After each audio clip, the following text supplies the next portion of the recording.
Continue the discussion where we left off last time. I thought we made some great progress last time in airing out the key issues, sorting out the priorities, weighing the various priorities of faculty, students, course offerings, popularity of courses, necessity of courses. Before we left last time, Jennifer left you with our 5 key remaining questions to answer and key points, and I think the 2 co-chairs did a great job of limiting it to those essential questions at the end of the discussion yesterday to provide some focus for where we are today. So I appreciate, again, all of your help and the help of our co-chairs in helping us to bring us to where we are. So I'll turn it back over to them. So I'm going to facilitate our discussion this morning, and it seems like there are a few key points that we are going to need to make decisions on in order to be able to move forward. Right? We don't have to do it in this order, but the things we're going to have to look at is which of the existing classes are we going to recommend to put in the field of study? And I think the debate there was really over inclusion of 2304 or not, because 2305 and 06 we don't have a choice about. And then the next step would be if there are other classes that already exist in the core, if we wanted to talk about including those in the field of study. So, you know, an intro to sociology class or a world civ class or whatever we could think of there to kind of steer students into a set group of classes. And then I think that the other thing we really need to think about is, do we want to make a recommendation to try to add additional lower division classes into the ACGM? An intro to IR, intro to comparative. So I think those are the 3 big questions that we absolutely have to deal with. There's also the issue of could our field of study fit for another degree program on this list of degree programs, right? And I think that'll come up as we go as well. So I'm going to open the floor to a discussion about this. Yeah. So if I understand, would a motion be in order to accept those as part of the FOS? Accept which? The 2304, 2305, and 2306? Sure. We have a motion on the floor to start our foundation of the FOS with 3 classes, 2304, 2305, and 2306. Second for that? Okay. So are you guys, would you like to do a show of hands vote, or do we need to do a paper vote? Show of hands? Okay. And 2305 and 2306, again, we can't say no to those. So the vote is really whether or not 2304 should be included in the field of study. Yeah. So will we have discussion first, or we've already had our discussion? Well, I think it's best if we make formal movements and seconds and do the whole standard, Robert Rule of Order thing. Okay, so should we open for discussion? And Timothy, if I'm not mistaken, I think that your argument was we had a very lengthy discussion about that yesterday. Yeah, I mean, as I was thinking about this and consulted with our advisors and stuff, I mean, even though we don't offer it, and even though if we do offer it, it probably wouldn't be part of our major, we could accommodate it through course offering. We have class numbers that we use to accept credit towards the degree. So it would be useful, given that we have places teaching it, students who should not be penalized for the credit, that we could fold it in through various mechanisms. And I think other places could probably do the same. So since it seems to be a vibrant kind of offering at a lot of 2-year institutions, and the aim is to help students and to facilitate our business to move on, I thought the motion would be in order. Can I just ask the same question as yesterday? We were talking about this earlier, and I agree with Tim. We could easily create a 23X to accommodate it. My question is still, if we as a 4-year institution are going to be FOS compliant and 2304 is part of the FOS and we don't offer it, that means that any students going from us to UT or Tech, we couldn't say, hey, our student is FOS complete, right? You could. We could? I believe you could if you offered. So you're saying if you don't offer it but someone had transferred in? So no, what I'm asking is the FOS, like if the FOS is set in stone and it includes 03, sort of 4, 05, and 06, we don't offer 04, so we're never going to have a student that has that. Let's just say we don't do it, okay? And then our students move into Lubbock, and You know, We don't like have one. it either, yeah. So you don't have it either, but then they can't present to y'all's admission and say we're FOS compliant, so we wouldn't be able to do it. Is that right? Well, as I understand it, FOS, it would just simply mean that we would recognize those credits. We don't necessarily have to offer that. We just recognize those credits as counting towards a political science degree at a Texas institution. Okay. And then even if we don't offer it, having a course number that would then accommodate those credits towards the major would fulfill the requirement and be FOS compliant. So I suppose the major part of the question is, I think Alan raised it yesterday, it's something to do with for an associate's degree, you can be core complete or FOS complete. Did I recall that correctly? That's right. So if we didn't, if we said like 04, 05, and 06, and then other courses were our FOS, we then couldn't do an FOS complete associate's degree at our institution. Am I reading that Well, if correctly? those were the only courses in the field of study, then the student would have no trouble completing a 42-hour core in those courses and having plenty of time left over to get 60-hour associate degree. I'm just wondering if we need to go back and recreate the course. If we have it in our FOS as a discipline. It seems like the FOS designation is more important for the 2-year schools than the 4-year schools. That's what I'm thinking. Right, and it seems like it's a way, at least my understanding is it seems like it's a way to facilitate an easier transition for students from the 2-year schools to the 4-year schools so that they have more of a direction in terms of the classes that they're taking. I don't know if, you know, in the 4-year schools, you guys don't offer associate's degrees anyway, so that wouldn't be...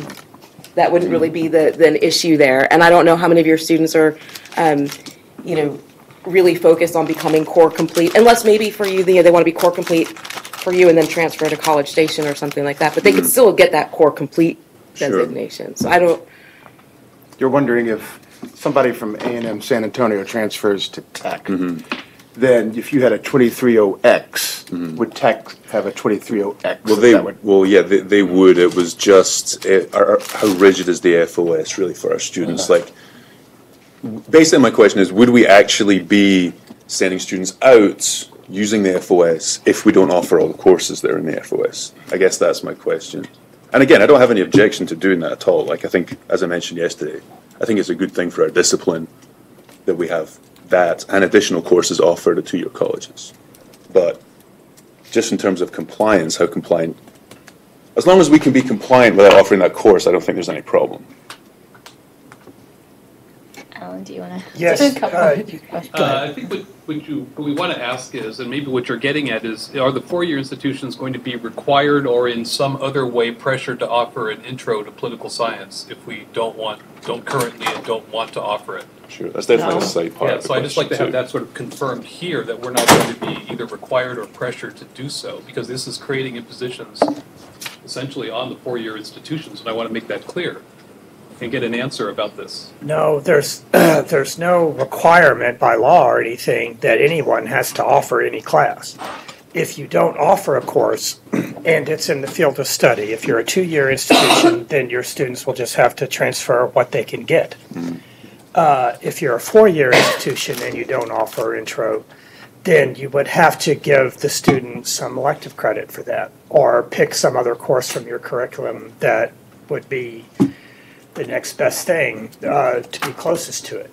Which is why you want to be conservative about these things, because if most universities don't offer this course, then you're asking all 4-year institutions to shave off an elective or to find some upper division course that they find close enough equivalent to this lower division introductory level course. So if you want to include it, you can, but be aware of that there's a cost-benefit ratio, you know, for every decision about these things of what's in the field of study. I think we might also want to discuss the value of an intro to political science course. If from what we heard last time, political science discipline as a whole is moving away from this, my guess is that that's not a kind of random happening, that this is coming out of the experience that 4-year institutions are having with intro to political science. I'm a little skeptical of this kind of, let's pack everything in from Plato to the 2016 elections into one course. It's going to go through, it's hard enough after all to teach intro to American government. There's so many things that you would also like to say in a 1-semester course. Having to go all the way back from the ancients to the modern is, I think, a very difficult thing, and I'm not sure pedagogically what the value of this is. And I also think that students have ideas about what they want to study in political science. I don't think students are confused about whether they want to study American politics or IR. The argument has been made that maybe for some students it could be helpful to sort of go through and have a few weeks on every subject. But my sense of this is that they probably already know what they want to do from the beginning, and that is as a mechanism to help them figure out what they want to do within a political science degree that they already want to take. I'm not sure how helpful this really is. So the APSA data that we were talking about yesterday does not include 2-year schools, right? Exactly. So it Right. only, No, exactly. but the data we saw yesterday shows that the intro to political science is growing in the 2-year schools In Texas. in Texas. But this is nationally 4-year institutions. That's And you're right. talking about making those 2-year program class and intro transfer into and essentially becoming a required part of our curriculum for transferred students, even though the trend is going away from that. Well, so I think there are a couple of different things here. So we can't, I mean, in Texas, the enrollment at 2-year schools is increasing, right? And our enrollment is going up astronomically. And there are a lot of students who are, just doing a 2 and 2, like 2 years at a 2-year school and then the second 2 years at a 4-year school.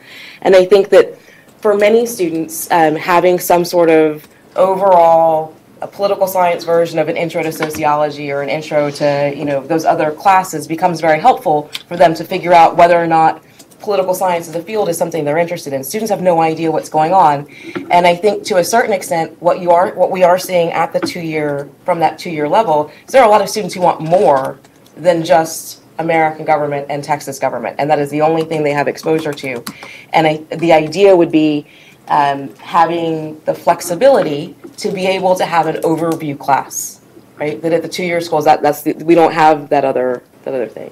So Tim, I saw your hand first. Yeah, I'm sympathetic. I don't disagree. However, I think the class is less wide open and undefined as that. The first class I ever taught as a grad student was an intro to poli-sci class, and there's some really good textbooks. So, and here's one of my also kind of heuristics for classes that could count. Is there a basic introductory textbook of some quality out there? And there are for this one. But I agree at the 4-year institutions, it is kind of a cost, but I figured also, since it's one of the things that's growing at the 2 years, we can absorb 3 credit hours under some designation to transfer in, with the hope of the next step of the process, identifying other classes that might then be more targeted yet intro classes to add to the FOS. Andrew? I just disagree. I think that a lot of community college students come in and have no clue as to what avenue they want to go into. None. I've been teaching 14 years, and they're maybe interested in politics. They're not certain. And so I think this course, if you tailor it correctly, can provide some exposure to those different areas. Of course, we have flexibility as instructors. We are guided by the objectives, but yet we still have flexibility, textbooks and the like, to be able to direct that to a path that makes it really a very important and I think a substantive course for those students coming in that need that balance, need that added idea of what to focus on. And I disagree because I think you just wrote the SLOs. Why would you think we would go from Plato to 2016 in one course? I mean, I think that's unrealistic for an intro to poli-sci course. There's good arguments for intro political science to keep it in the curriculum, the ACGM, not to have it as an FOS.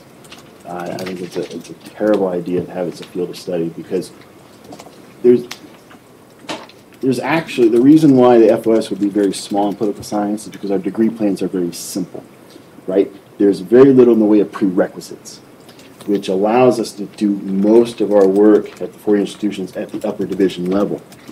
So then, by adding intro to political science into the FOS, we're essentially redistributing upper division to lower division credits for transfer students only.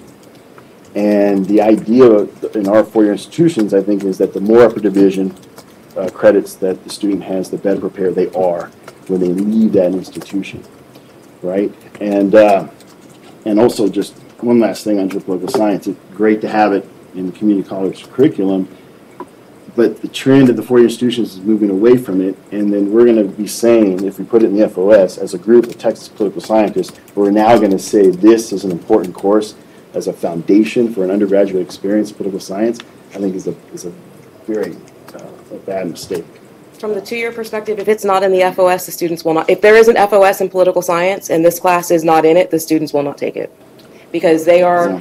The vast majority of the students have the intention, who are doing this, have the intention to transfer, and they are going to be very deliberative. Once these pathways start being spelled out, they are going to be very deliberative in every single class that they take. And if that class will not count, it's not in the core, doesn't count for anything, they will not take it. But they still have to have above 42 hours to graduate with an AA, right? Not if they're doing core complete and they're not going for a lot of them are not doing the associates, they're just going core complete. And this FOS would, for many of them, eliminate the need for the associates at all. And they would bypass that class. One last issue, and I'll stop talking, but would this also be part of the dual enrollment? Would community college wrap this into dual enrollment too? Dual credit? Then that's even worse. Okay. What does that mean? Obviously, there's a pretty big divide in this room over the value of including government 2304. I mean, what if one way to get around it is, rather than focusing on 2304, would be to think about making recommendations for adding new courses. So we've talked a lot about comparative and IR, and so if we put those into the field of study, either one or both or some combination thereof, it takes away from the demand to necessarily add 2304, but then still exposes students to a wider range of viewpoints and approaches in a different way. So the students come in and they are seeing other fields, not just American politics, and as a possibility. So Craig, one point of order. I mean, I'm absolutely sympathetic to your idea to move on to discuss that. We do have a motion on the floor to vote on adding 2304 to the field of study. So we could either table that motion and come back to it, right, or continue this discussion. So I agree with what you're saying, but Tim did make a motion to vote on it. Jason. I just have an extra question for information. Sure. On if we were to do that, could you do 2304 and then 23x for intro to comparative, intro to IR, and do 6 hours, do 2 out of the 3? Would anybody be open to that we have them as 3 possible courses, but students would only have to take 6 hours, 2 of those 3 courses to be fill the study? They have to go to the ACGN first, right? Because they're not on the ACGN. I understand that, and that's still something we need to talk about. I was wanting to know if anyone's open to that as far as. Yeah, but that would come at the expense of 6 upper division hours in the 4-year institutions. Which is a question I'd have to have for Austin. Is there any talk of any possibility of moving the introductory courses down to 200 level? Well, even if we did, it would still have to come at the expense because many students aren't taking those. Because they're an option. I believe at Austin they're an upper division. We don't have the same number system, but they're 300 classes. I think that's why it's difficult to talk about the intro class without also talking about these other potential intro classes like comparative or IR, because if we add all 3 of them, if we vote on them individually, hey, they sound great, let's add them all. Well, that's 9 upper division credits that they won't be taking at the 4-year institutions if they were to take all 3 of them, if they put into the FOS. And then essentially we're creating kind of like a dual track political science major. Are you a 2-year transfer student, or are you somebody who started at the 4-year institution?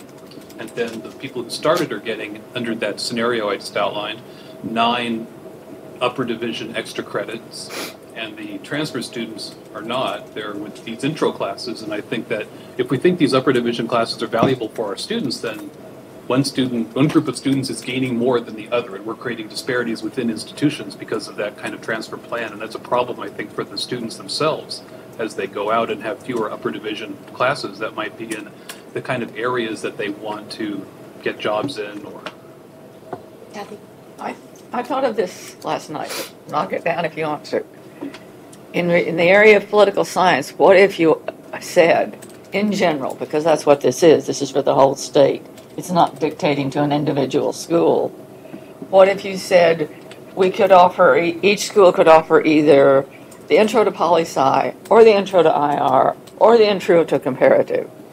And then for the non-political science courses, we could offer intro to psychology, intro to sociology, and the school could pick which one it deemed worthy of being in the FOS.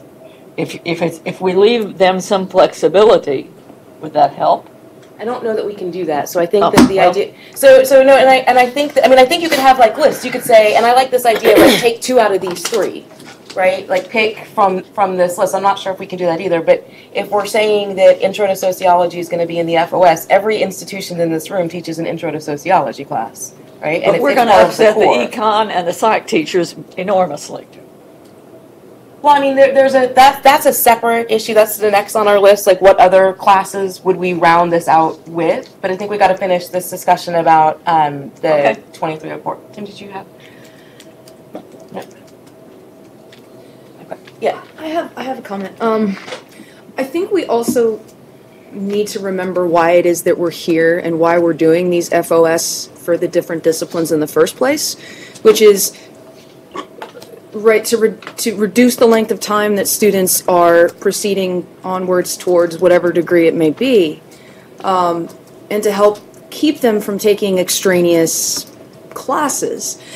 And it seems to me that by having this field of study with 2304, 2305, 2306, you are essentially doing what Rachel mentioned, which is guiding those students so that they can take those classes and move on, right? So that they're not taking all of these extra things when they don't actually know what it is that they want to do. So it's about providing guidance for the students. But from our perspective, those are extra things themselves because they're coming at the expense of our upper division political science classes. They're classes that we don't require and that most of our students aren't taking. And I can't say that for sure. I'd have to go back and look at our enrollments. But my sense is that they're probably not compared to our upper division classes, but I have to check. But in any case, so from our perspective, we're requiring them to take extraneous classes because those are not classes that we require. So how do we best serve the students? Do we best serve the students by having them not take extraneous classes in this manner, which we could do in other ways, I think, and then have them come to the 4-year institutions with what we consider to be, in some sense, extraneous classes at the expense of upper division classes? Well, it appears that several of y'all at the 4 years are saying that this 2304 is not worthy of being compared with an upper division class, that their knowledge of public policy analysis is so much more important than their understanding of the broad field of political science. So you're defending your 24, 30 hours against any of that. So it raises the question, our asking is to your institutions, is this an undue burden upon the 4-year institutions not to throw out 15 hours, but 1 course? Is that balance there? We're advocating that actually it makes them better prepared to succeed at those upper division courses because they've had a general exposure to the discipline of political science. And I agree with several of the 2-year folks. The majority of our students are not the same as the majority of your students. Your students are a very select group. It's very difficult to get into your institution, and it should be. Okay, our students, we have open enrollment. Everybody that almost breathes can come in. Most of them, they have no idea what they want to do, and part of our challenge is we're trying to guide them into a particular field. So we have had traditionally, the bulk of our students were general study students because they really didn't know what to do. Okay, so on 2 points. One, is it such an undue burden on the 4 years to put in 1 course? And as you say, take it away from the upper divisions. And doesn't that 1 course provide real value to our students? I mean, again, I'm following on both sides of this argument because I'm seeing the 2-year school, but I'm in the same boat as David, and I see it as 1 class. But the other side of this is we can still require an upper division class. So, I mean, in one hand, the reality of the situation is we're going to count this towards the major. But if they need to take required classes at the four-year institutions, they're likely going to end up with extraneous credits anyways. So there's no way around the extra credit part of these things, too. And another kind of confusing thing I'm hearing is that I'll stop at that point. I can't verbalize my thoughts. Well, one class, maybe, but this is just the beginning of our discussion, and there could be other classes. If we're voting on them individually, as the motion is, rather than sort of as a group, then I'm worried that we could vote yes on this, and then vote yes on comparative, and then vote yes on IR, and then maybe on theory, and who knows? And before you know it, we've got 12 credits that are now, punching a big hole out of our upper division credit. So it's just sort of the beginning. Intro could be a positive experience for students, as you're describing, but it also could be, if our students want to study public policy, maybe they better have public policy analysis. And just the way the schedules work and when courses are offered and what they can do, maybe they just don't end up taking that class. That could be useful for them as they want to go out and be professionals in public policy. So, I can see this, but also at the same time, I feel like we're not really having a discussion about the big picture of what we're doing. If we do it piecemeal, there could be problems down the road. So you want us to limit it to one course? Well, I think I'd like to discuss what we want to do in that bigger picture kind of way, maybe like that, or talking about the 3 courses or the 4 courses, because we had theory talked about last time, rather than do it piecemeal, which might end up with a whole group of credits that we have to take, which means we have to not offer a whole bunch of classes, or not. Students won't be taking a whole bunch of classes, which is certainly not serving them. Okay.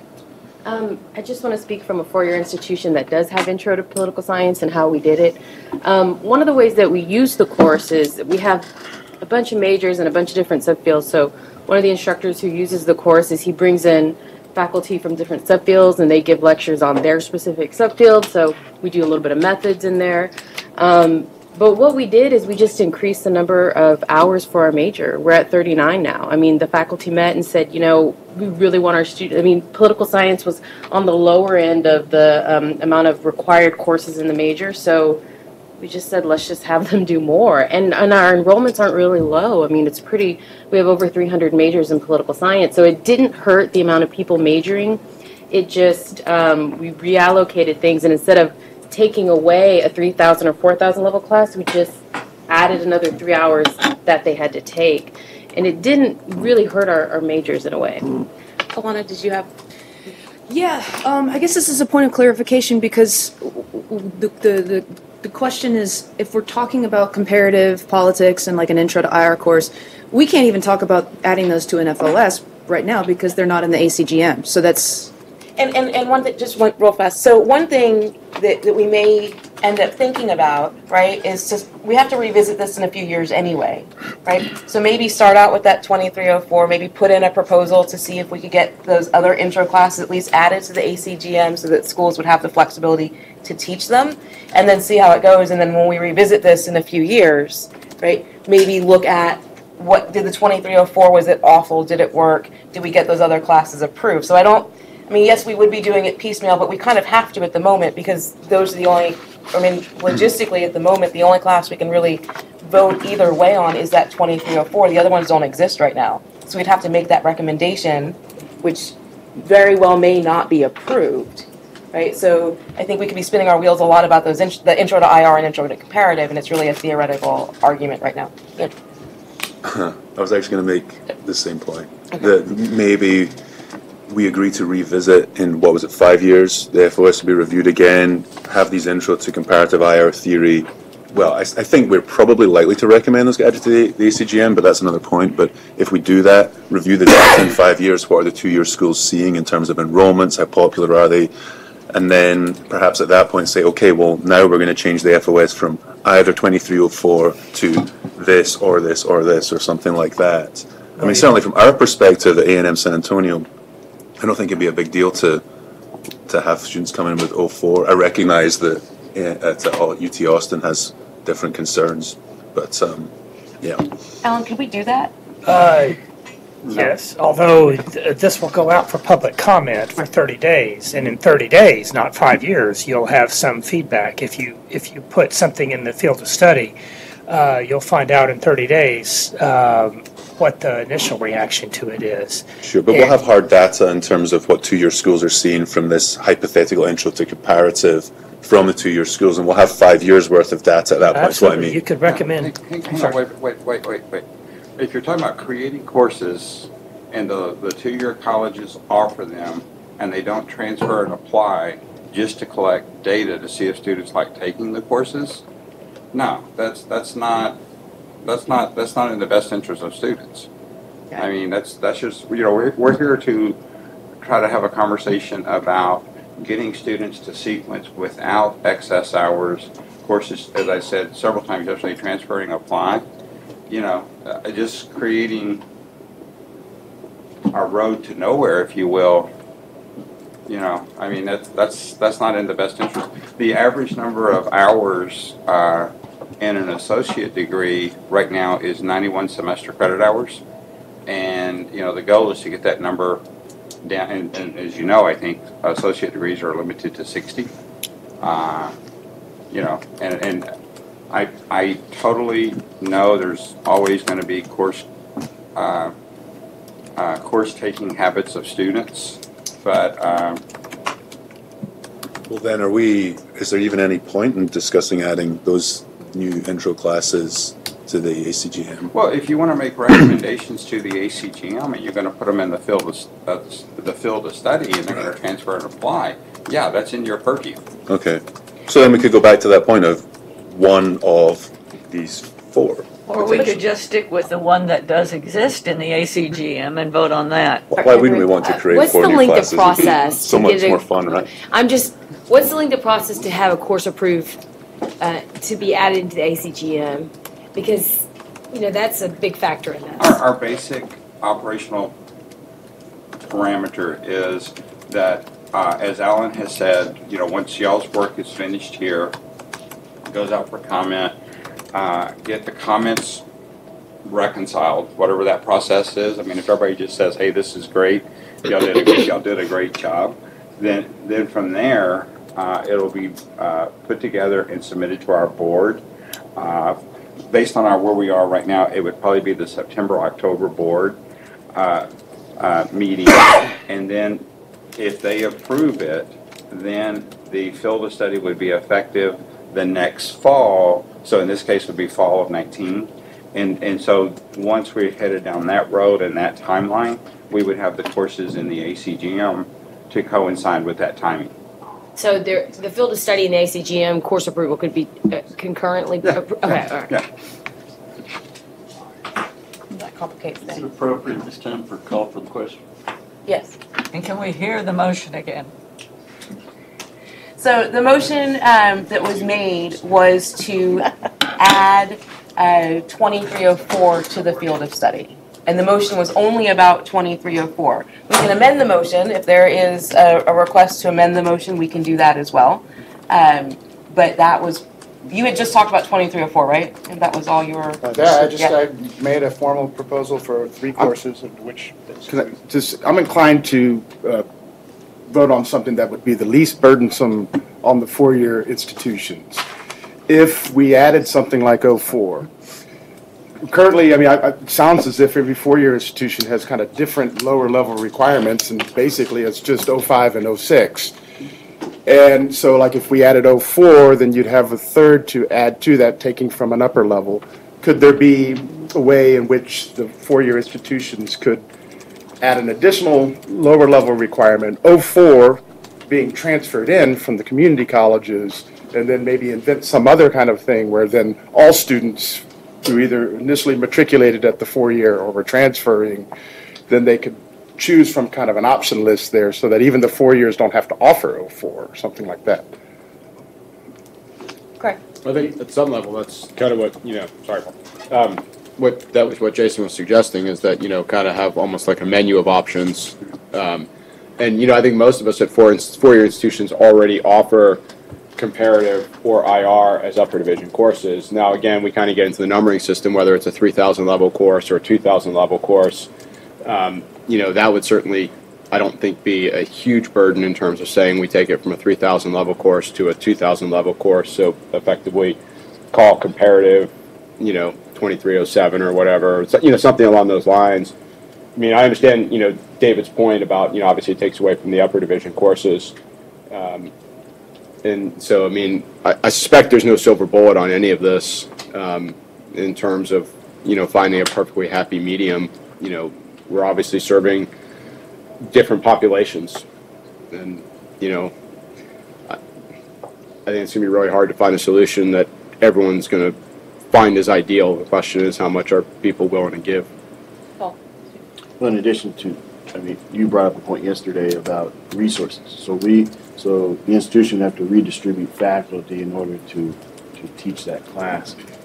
And I'm not sure my faculty would care for that. But also, I don't buy the premise that political science is the reason why you have this 2-year gap between the graduation rates of transfer students and the so-called native students.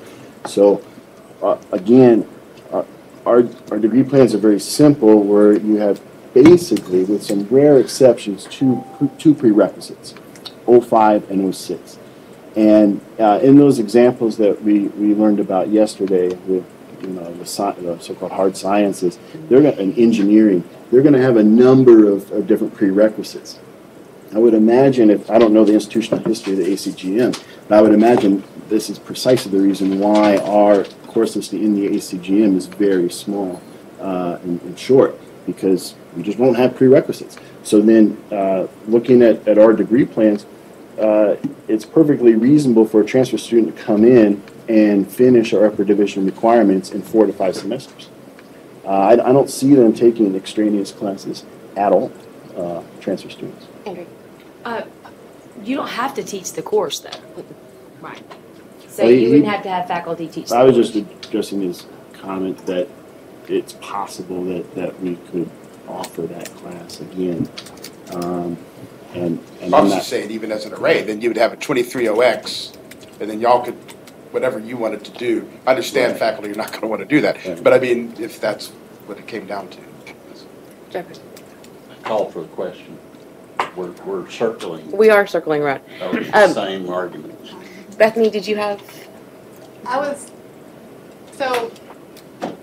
I am I'm most sympathetic to David's argument about the agenda structuring that we're doing, because I think I'm very much persuaded by some of the arguments from the faculty at 2-year institutions about the role that 2304 plays in the curriculum and in helping students. But I think that we need to decide how big we're willing to make the FOS, because if there are people who are like, okay, we need to have courses in the FOS, but I'd rather they be IR and comparative than intro to political science, then doing this one at a time, I do think we're going to end up putting everything in, and then we've created an FOS that's bigger than any of us intended.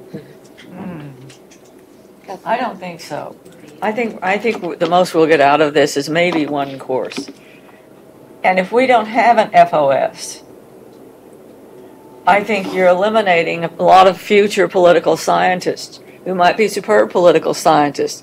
But if they come to a community college and their advisors show them all these FOSs for all these other disciplines, but there's nothing about political science and it's not mentioned to them, we'll never get those people. We're doing a disservice to those students.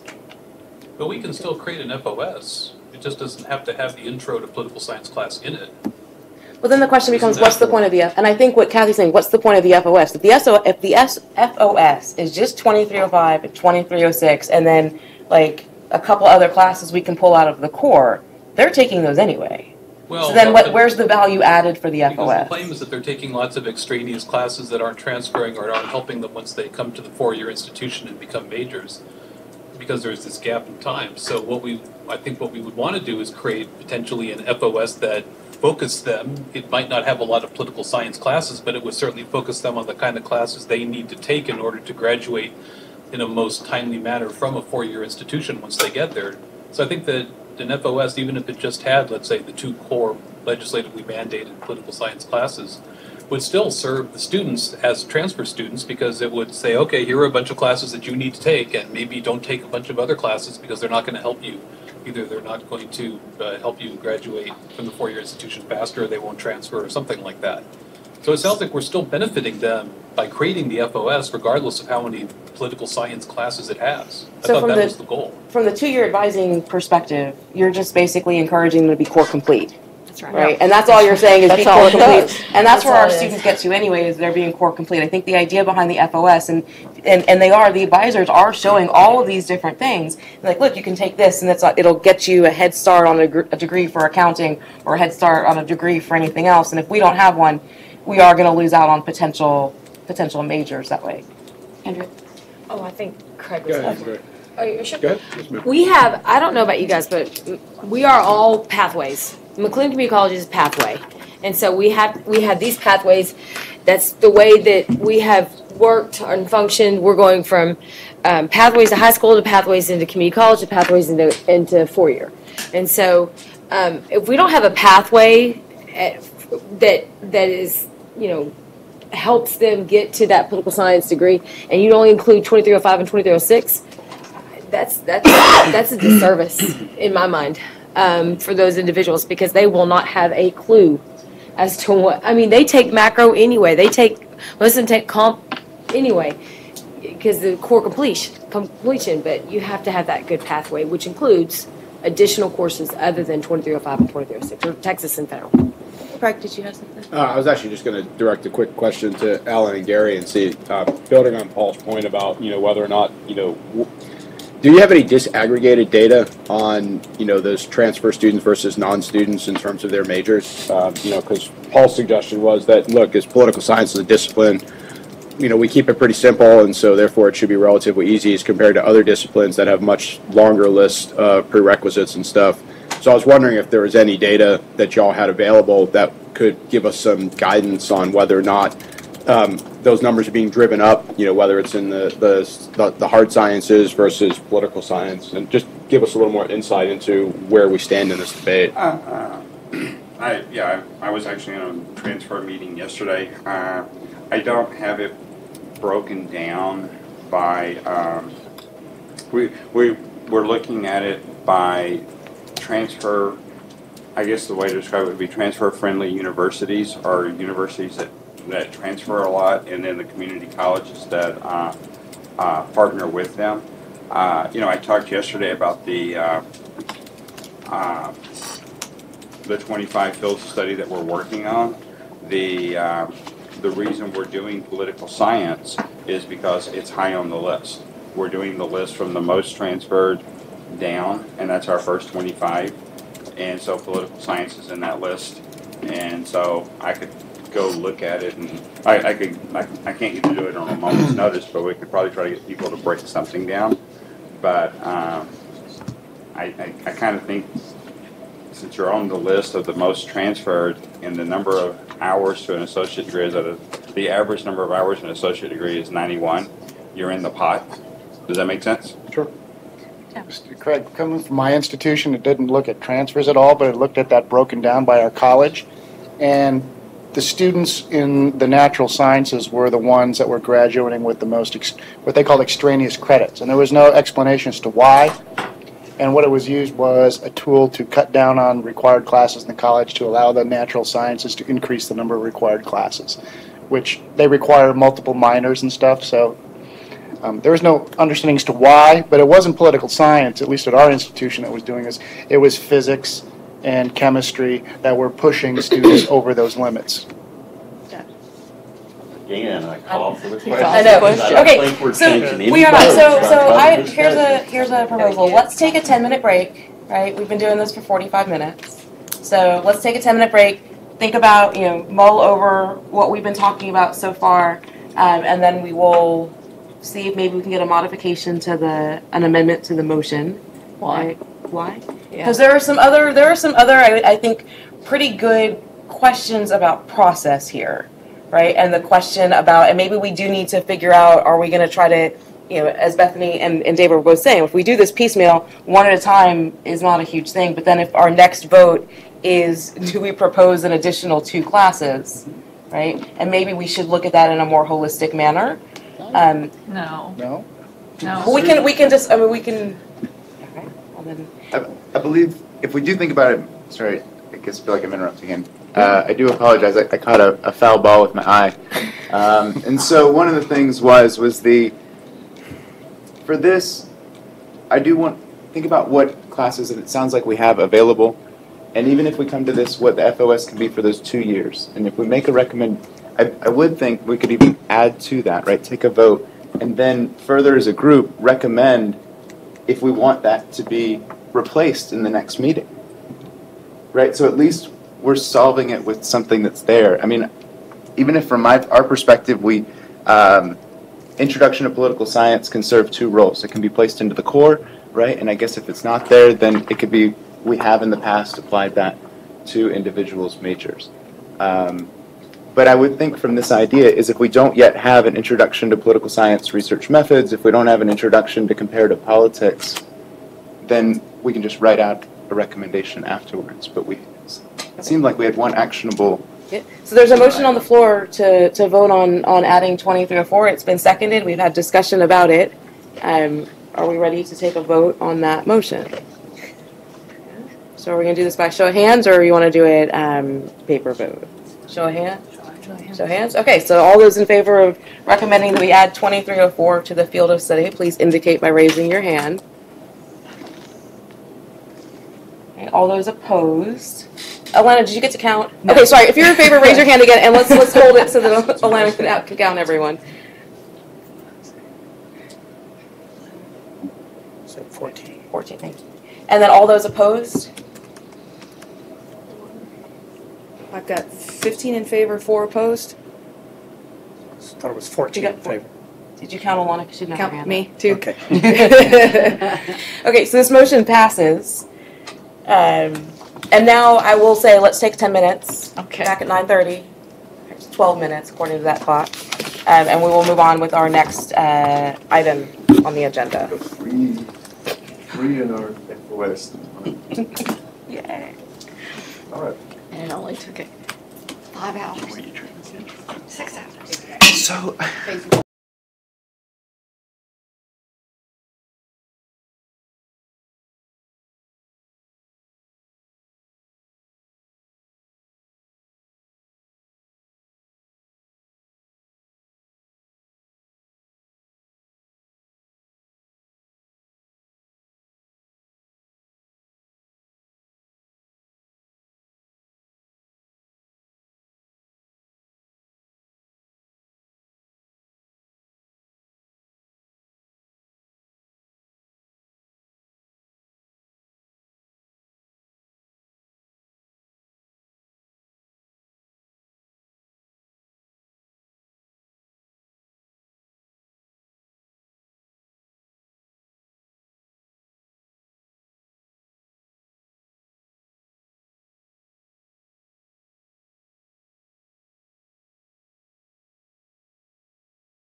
and trying to round out the syllabus for all the classes to hit that 18 hours, right? And then talk about, do we do econ classes or intro, so something like that, and kind of lead.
Of non-political science classes that we would like to add to the FOS.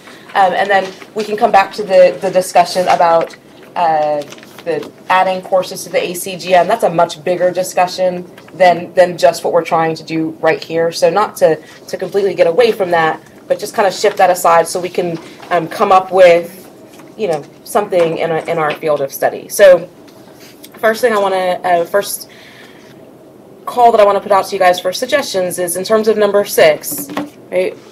What classes would you like to see added to the field of study that are already in the core, right? But if we're trying to structure the classes that the students take in the core that would be useful for a political science degree, what classes would you guys want to include? Yeah. Yeah, so my 2 early thoughts, I'm sure we talked a little bit about this yesterday, so I'm sure a lot of people are probably on a similar page. Some kind of an intro stats class, some kind of an intro economics class. Okay. There's 2 listed here. It's what, Math 1530 and Econ 2030? Math it's was it the 1330? Math 1530 says Introduction to Stats and Logic. Okay, so an intro to stats, and then even if you end up taking a more advanced stats class, that could be helpful, just as a foundation to make kind of force the students. I think to it do makes that. sense from at least the students I see, and hopefully that makes sense for most of us. Should we, because I'm not opposed to that either, would we want to require that in the FOS, or would we give them like an option? I guess to take the stats class, though, I think they have to have college algebra. Is that correct? Is it a prereq? No, it's not. No. Depends on which stats, right? So Okay. there's the new math pathways. You could either do college algebra or stats. Okay. So if we recommended stats, would that be in lieu of college algebra, or would we want them? Yeah, I mean, I from my perspective, the stats is the most important thing, but you all might have different perspective on whether If it's you not a both or either. prerequisite under the state rules, why make it a prerequisite for us? Let me introduce my colleague, Rebecca Leslie, who's back here. She is our keeper of the keys here at the coordinating board for the academic course guide manual. She's our resource person on this, and she can answer any of your questions very well about how to add a course to the ACGM, what's available in the ACGM, and all things like that, so feel free to reach in. I'm going to pull up the ACGM here now so that if you're interested in seeing the course descriptions and learning objectives for any of the courses that you're mentioning, intro to econ, intro to macro and microeconomics, all that, we can pull that up because I know you may not have copies in your handouts of all these courses. We've got So if you want to see a course, just newer version of it. Sorry? We've got a newer version of it. That's the 2016 link. Yeah, we have a, I think this one is the right one. you need to refresh so that you get the latest one, but yes. Now you can just, thank you. So are there other prerequisites for your higher level stats classes? So for example, if a student came in and let's say they took stats at our 2-year schools, and they came in and they wanted to take one of your upper division stats courses, like Reese quantitative methods or something like that, would that also require them to have taken college algebra? Because I guess that would kind of determine where I would land on that adding that to an FOS, because I guess if we're going to add that but they'll still need college algebra, why don't we just add college algebra? I don't know. But I'm not. Personally, we don't currently, institutionally. Yeah, this is my place. See, my name right there. We're not currently doing upper level quant or anything right now, but in the future we will, so that's a question mark, but other institutions might. We don't have a prereq for our quantitative and research methods course. So then it seems. Okay, so. I wouldn't be opposed to that then. I don't think, at least in terms of the requirements for the stats classes, the lower division classes, that the stats kind of stands alone. So at least with my students, they either take college algebra, or they take the math class for business and social science majors, or they take a statistics class. I don't see and I do think that we could serve our students well by kind of steering them into that statistics class. None of them want to take it. But the first time I had a statistics class was when I was doing my PhD, and it was just like a cold slap in the face that, I had never done any of it, and they're like, oh, here you go. So the statistics class, I think, could be good, and we'll find the actual number for that. 1530? Or 13, no. 1530 would be a 1342 is that's what I was thinking. That's a 5-unit class for the 15, so it's got a lab component to it. 1530 would be 5 units. No, 1342. 1342 is stats, right? It's an hour class. Right. I'll have to look at the contact hours to see if it's. Do other schools have different numbering systems for their core curriculum classes? Did you? Can, I believe. Okay, because I'm looking at, I'm like, I don't know if that number exists. Ours is 1680. Okay, what's the actual title of that class that y'all are looking at? Elementary statistical methods. Okay.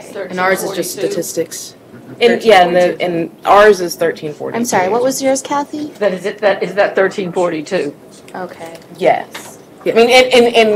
Okay, I'm just. So for ours, what is this class? Oh.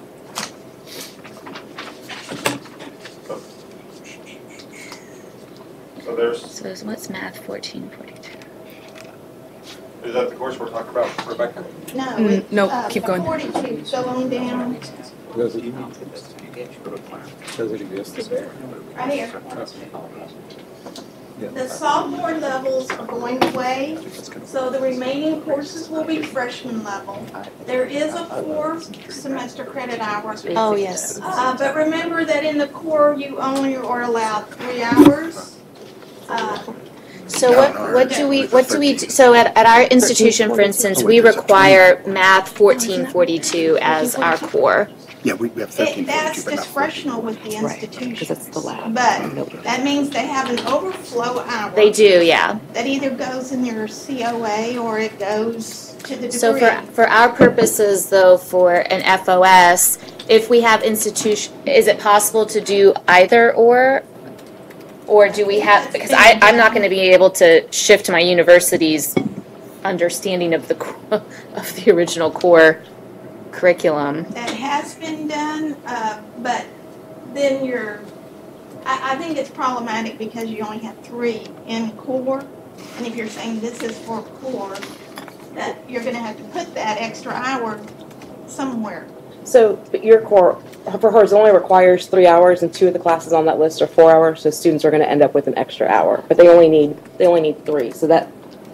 Yeah, we don't offer that, but that's the issue. Is in our core curriculum we don't offer 1342. Right, but if they transfer it as core complete, it won't matter. It won't matter. Right, but what about the other way around, right? Yeah. I mean, so. Because if their core, if her Right, students become core complete with the 1442, and then they go to a class that has Right, but 1342, we don't have either of those in our core. We don't have either 1342 or. A student that's core complete is core complete. And so if a community college, excuse me, if a community college student transfers after taking 1342 and y'all have put it in the degree, the student is both core complete, and then because you've named it in the field of study, he's met the math requirement for the degree. Right, Gary, I'm talking about going the other way, though. I mean, so we actually also have students who transfer to other institutions. We don't have 1342 or 1442 in our core curriculum, so. Well, then it goes back to the statute on the field of study, as I've said, that if you complete the entire field of study, it transfers as a block. If you complete part of it, so hypothetically, if Houston was doing it and students were transferring, I don't know, we're trying to figure out who they would transfer in the Houston area, but then that piece would be missing. Okay. And it's just like we've talked about on these 2, and I can't believe I'm going there, quite honestly. Pretend I'm not really saying this, but these 2 hypothetical courses y'all are talking about creating, if some community colleges pick them up and some don't, but you put them in the field of study, they're still there. The colleges that can and do offer them will offer them. And then, some of the colleges that perhaps don't have the faculty or the resources or whatever won't offer them. But that's kind of why the paragraph B and C are in the field of study, the field of study statute. okay. So, Mark. One thing I'd like to do is, I guess I'll be speaking from page 4 of 5 of the Colorado version. And so in their math group, I guess they used the specific language, in this case, used one of your Gateway Mathway courses, yet sort of prefer that there be an introduction to statistics. And maybe what I want to ask in this case is if we're open to sort of adopting that in its language. We change the numbers to match here, but at one case, just to the idea of keeping up where we have the fewest number of requirements that we're asking for students to do. Or keeping it as open as we can. This would say that we emphasize math and we're signaling a strong preference for statistics, yet not requiring statistics. And so I guess I'd like to make a motion if we'd agree to that. Can you explain how that would be different from a student becoming core complete in math? Well, I believe here what we're doing is that it may not be different, but what we are doing is we're signaling what preferred. I guess you mentioned there are 3 classes that students can take to become core complete. I mean, what for we math, are saying they're is like, this is what is going to make you best prepared for political science, but I'm not limiting any student that's core complete from having all of their math apply into as a transfer student. So you'd be saying recommended but not required. Exactly. We're putting into the social science. I mean, I guess I'm taking it maybe too much the idea that here is one of our working documents and we have some language that works in another state. I think that one of the goals for the field of study is to really not have them have to choose from the smorgasbord of this list of 8 different math classes that they can take. But I think we help by that by pointing to this one class that we've if you don't know which one to choose, right after the comment says, please choose this course number. You're opposed to recommending instead of requiring? Is that what you're saying? So, I mean, I'm just trying to flesh out Yeah, the argument here, right? the- And it seems like, to a certain extent, it seems like, again, the goal of the field of study is to best prepare them, right, for that degree, and to make the advising process easier for them, right? To know these are the classes you should take. My concern is if it just says, pick a math class, we prefer stats, that's not really a whole lot of guidance, right? Because that's really, the stats is always one of the options. And then But if given the choice, I have far more concerns with limiting the number of students that would come in as political science majors or choose this field of study because we have enhanced, right, the math requirement in their mind, right? So if it is to say college algebra works for some individuals, then I think let them take college algebra and we may ask them or push them in a research methods class to learn statistics as we would at our institution. But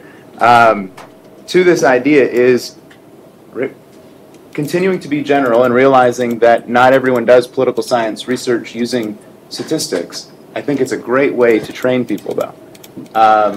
But I always see that consistent within our discipline, we note this as a preference and less sometimes as a requirement. It becomes a requirement as you hit your advanced levels of study. But that's why I like to recommend it.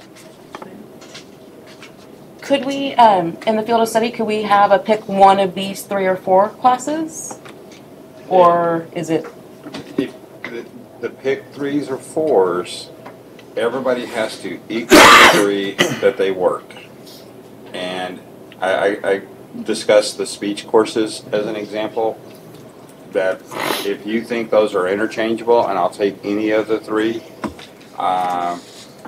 you know, that kind of work. I did the example yesterday of if you feel the need, which I would almost question why you would feel the need because it's there, but if you want to name Comp 1 and then Comp 2 or technical writing, you know, or if you want to say Comp 1 and technical writing, but that's not really an or, you know, I mean, that's, but the math, the guidance, perhaps it's not totally bad, but I guess we probably need to get feedback from all the universities. Is there a specific entry-level math, you know, or is it just as long as your core complete? And if from the universities, if it's just that your core complete in math, then I'm not real sure this accomplishes anything. But if you do have that strong preponderance for statistics, then a recommendation might be appropriate, or naming it might be appropriate. And again, the only recommendation of really naming core courses is when you have a preference for one over the other. You know, in the sciences, I gave examples of that yesterday. If you feel strongly that these students should take chemistry as opposed to biology to be political scientists, and then I want somebody to explain that to me when we take a break of why you would want that. But that's when you should name core courses. And Mark, the only reason I'm asking, because at least in the core that Colin has adopted, there are 16 math classes, right? Which is overwhelming for the students. And so if we could figure out, maybe it doesn't, I mean, maybe we should be more than just stats. Like maybe it should be stats, or that the math for social science major and business and social science, and you know, just kind of whittle it down a little bit more, so it's not just there's this list of math classes. No, what do you? I think that's a fair point. And just thinking strategically, if we did whittle it down, it might make sense. It makes sense to me that we would say, okay, you could take stats, you could take college algebra, or you could take math for business and social science majors. I think if we're gearing them towards the science part of political science, statistics is what's going to be best for them. But are we gearing? I mean, do we necessarily want to gear all the students towards that? The science Does not matter if it's a BA or a BS. They're going to have to take some intro level research methods, right, whether it's Polis 209 or Poli-Sci 2300 or something. That statistics, I think, would be extremely beneficial to them if we aren't going to add anything to the ACGM ourselves. Do any of the senior institutions have a preference on this? Tim? I prefer statistics. I prefer statistics. The students in our research methods course, it's one of the courses that has the highest failure rates, and students are taking it twice because they're just struggling with the statistics using SPSS and just being able to do that. And so I think having statistics either as a preference or say you need to take this one would really help in that required course that we see high failure rates in. Do you think that they would need to take college algebra in addition to that? I guess, what is the sort of foundation that they would need to be successful in like an intro to statistics course? I guess I'm thinking I'd hate to have them take statistics because we say it's in the FOS and then have them fail it and then have them retake it again and then have them fail it and retake it again. So how do we get them a foundation for that? It's designated as a 1,000 level class, so it's got the same level designation as a college algebra class. Okay. And I don't. There's not a prerequisite for it. It's not like with the 2,000 level classes you have to take college algebra or something first. I mean, it is designated as being. It's one of the core classes, right? Yeah, it is. There's 5 or 6 math classes that they can take. That's one of them. So if we steer them in that direction, we'd be doing them a service. So again, just to ask for clarification for our institution. So because for institutions that may be like ours in Texas who, let's say they don't offer 1342, but they do offer 1442, are they considered equivalents according to Texas education coding? So would we need to include language for that, for those institutions who don't, their original core curriculum doesn't include? We could say 1342 or 1442 since they're the same. Yes, yeah, you start running into extra hours, and Rebecca, do you know off the top of your head, I mean, I would assume the majority of the colleges offer 1342, don't they? Do you know? We could check on that. I could look up some statistics. I don't have it right here, but we are in the ACGM. We are looking at situations like this where a 3-hour and a 4-hour, because there's ways you can get a lab into a 3-hour course that don't require the student to take an extra hour. So that's kind of an ongoing concern, and Okay. we're going to be the discussing it. Okay, because the issue is that for our institution, and I imagine maybe for some others, Math 1442 is a prerequisite for majors, not just for political science, but for other majors. So if a transfer student is coming in and they have 1342, are they also going to have to take 1442? Because you should not require a student to repeat or duplicate content. And the content of these is supposed to be exactly the same. Right. So, but I don't know if folks are going to be reading this document like literally, right, and then saying, well, the course numbers don't match up. We don't know if it's. I think that's part of our goal in field of study and ACGM and learning outcomes is to educate faculty of these nuances, and that you should be working toward doing what's most beneficial to the student and not require duplication of content, not require additional hours.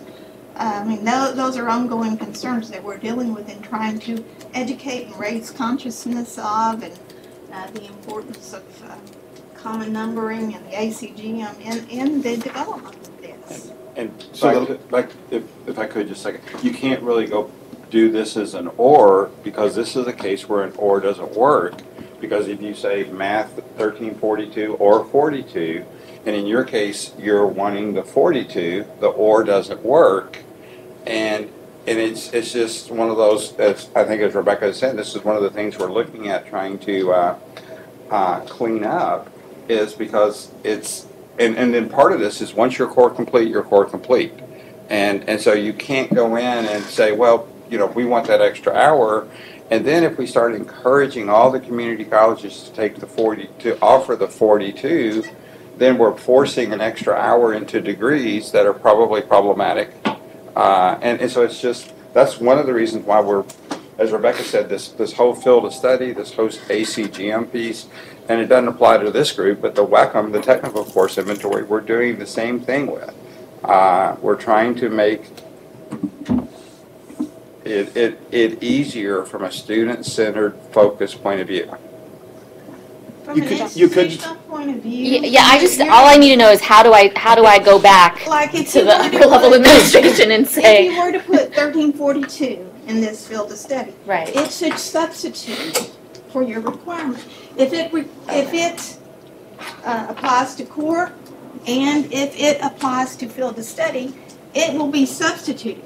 The student will have one less hour than your Right. native student, so he can make up an hour in advanced credit or a practicum or whatever, a special project. That kind of addressed what I. Okay. And you know, with students generally, as I said earlier, having 31 extra hours to complete an associate degree, they're probably going to have something in there anyway that's a 3-hour course, and if they just need one.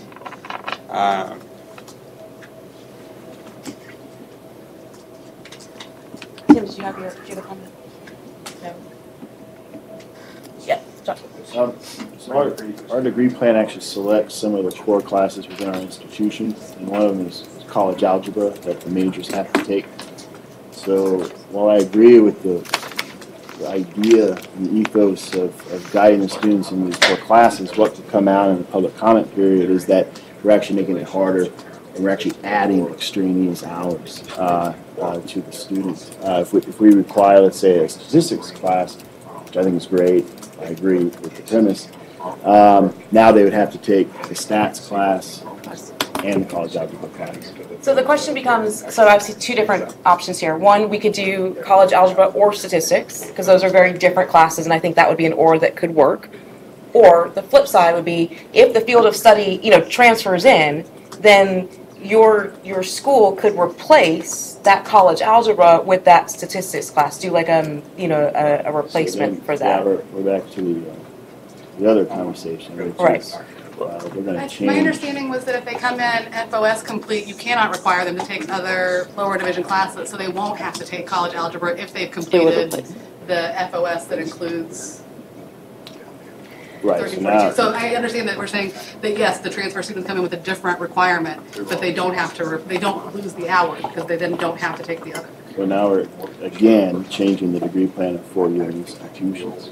So what about having it to be Math 1314, which is college algebra, or Math 1342, which is the stats? They take the stats, then they're back to the same position, right? Where if they choose that or, which is the stats, and then transfer into our department at UTRGV, then we're expected to change our degree plan. And this might happen with other core selections. So maybe a philosophy, when you get to philosophy, economics, those sorts of classes, each four-year institution may actually select part of the core that students have to take as a major. And that could actually fundamentally alter some degree plans. So I wonder if, on a kind of case-by-case basis, if a student is transferring to UTRGV from a particular community college and they're kind of saying, hey, I want to go to UTRGV, and then they say, well, you have this option of algebra or stats. Well, hey, UTRGV wants you to do algebra, so that's the one you pick, and we might kind of be prescribing stuff that may actually sort itself out in the wash. So at least the two-year school that I'm at, again, we have really good transfer resources where they actually have out the degree plans for the schools that our students most likely will transfer to. So for UNT, there's a really great document for political science for UNT. These are the classes that you need.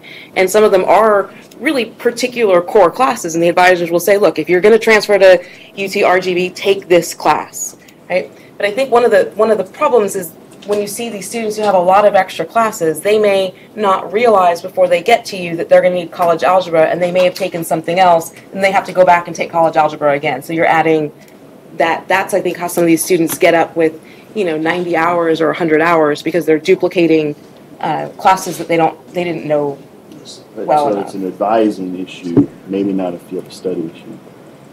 So that the advising issue would still stand. Where you have to advise them to take the particular classes regardless of what is written in the field of study.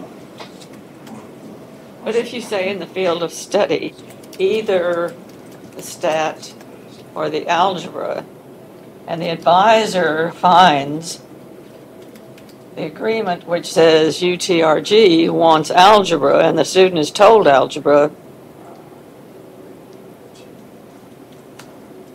does that work? It's an advising, right? Yeah.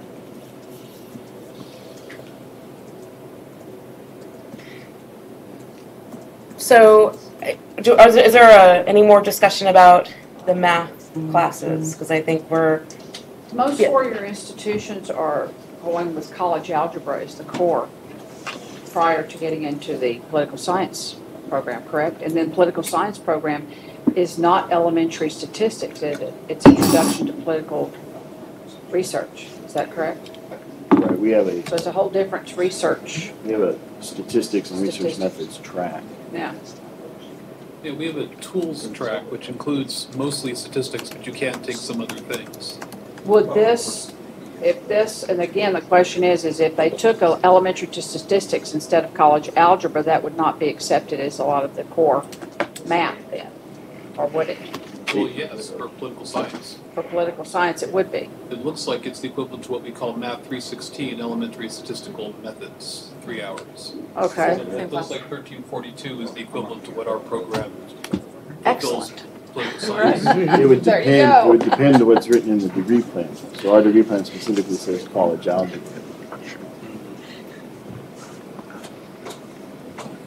So we have no data of what four-year institutions require then. Well, Some college require algebra, some of them are allow elementary algebra or statistics. stats. I don't think algebra is part of ours. There's not even, Yeah. so. So our majors can take any math. what is, Yeah, no, for the BS at UT Tyler, it's College stats, you have to algebra. have a stats class. For the BA, Then we it's can go language, but into for the someone taking a BS, BS, but at Right. the same time, if they want to be political science students and do a BA, then Brett, there's less of a math component There's in what we less math require. component. There's not statistics. so the idea behind this is really, just to reiterate, the idea behind adding these extra classes is to help steer the students through their core course selections, so that the core classes that they take will end up benefiting them in the major as well, either providing foundational knowledge or actually knocking off a requirement that the major may have. Is everybody on the same page with that? Yes. Yes. Okay. So I think we have to make a decision if we want to try to vote on either adding Math 1342, the stats class, just the stats class to the FOS, or 1342, or doing 1342/1314 with the option for either stats or college algebra. I so move. Well, which one? The second one, the choice. Hey, do you want? Should we have a discussion about which way to go with that before we vote? Well, so I'd like to make a motion to have a discussion about if we should do Math 1342 only or 1342/1314. Are you making a motion? Yes. Are you? Chair. Chair can make a Are you motion. allowed? No, I didn't know Chair could make a motion, so. Somebody second that? The choice probably doesn't work because those are not interchangeable. You know, the college readiness level for the statistics course versus college algebra are totally different, and the content is totally different. I mean, you know, introduction to statistics versus college algebra. You know, and the ors, they've got to equate. You know, and so if a university has college algebra as their minimum math, then they're going to have a problem with that if you put the statistics. If you, as political scientists, say students really need statistics, that's where you get into naming specific core courses. You know, back to my example a minute ago about naming chemistry as the science course.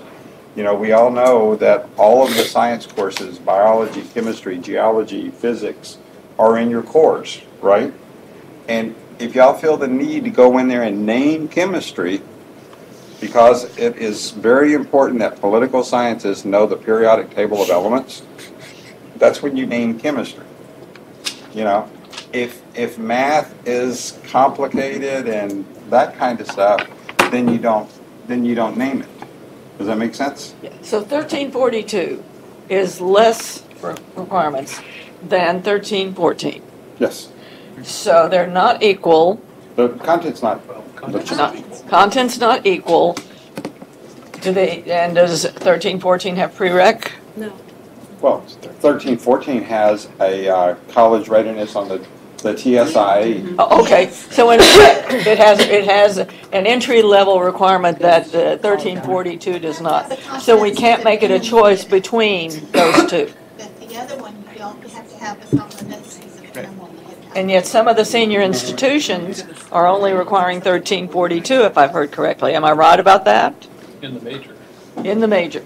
Yeah. Okay. Just wanted to clarify that. Looks like. So they both have the same prerequisites, which is meet TSI college readiness standards. Yes. So neither one has additional, like at least in our catalog, they're both the same. And well, then first of all, I withdraw my motion. It's levels of college readiness, because algebra has to where you have to be past intermediate. Well, you would have to have the competencies of intermediate algebra. Those competencies expressed in some way if it's on a TSI score. And the statistics doesn't have that. Well, if you were in a pathway of developmental ed going toward these two courses, for college algebra, you would have to go one more developmental ed step before you'd get into college algebra. For statistics, you could get through developmental math and go into this college level course, statistics. Is this going to change with the core requisites and the developmental math going away, or is any of these classes going to change? Now that I think about that before. Those are the pathways. I mean, and I don't anticipate it. I'm not privy to those conversations, but so I haven't heard it. Could you clarify then? So when a university offers a suite of math classes and says pick one, is that not treating them equally? Could you clarify that? So like if they're all at the 1,000 level, even though it's different types of math, how is this problematic? Well, it's problematic for the field of study if you're saying this one or that one.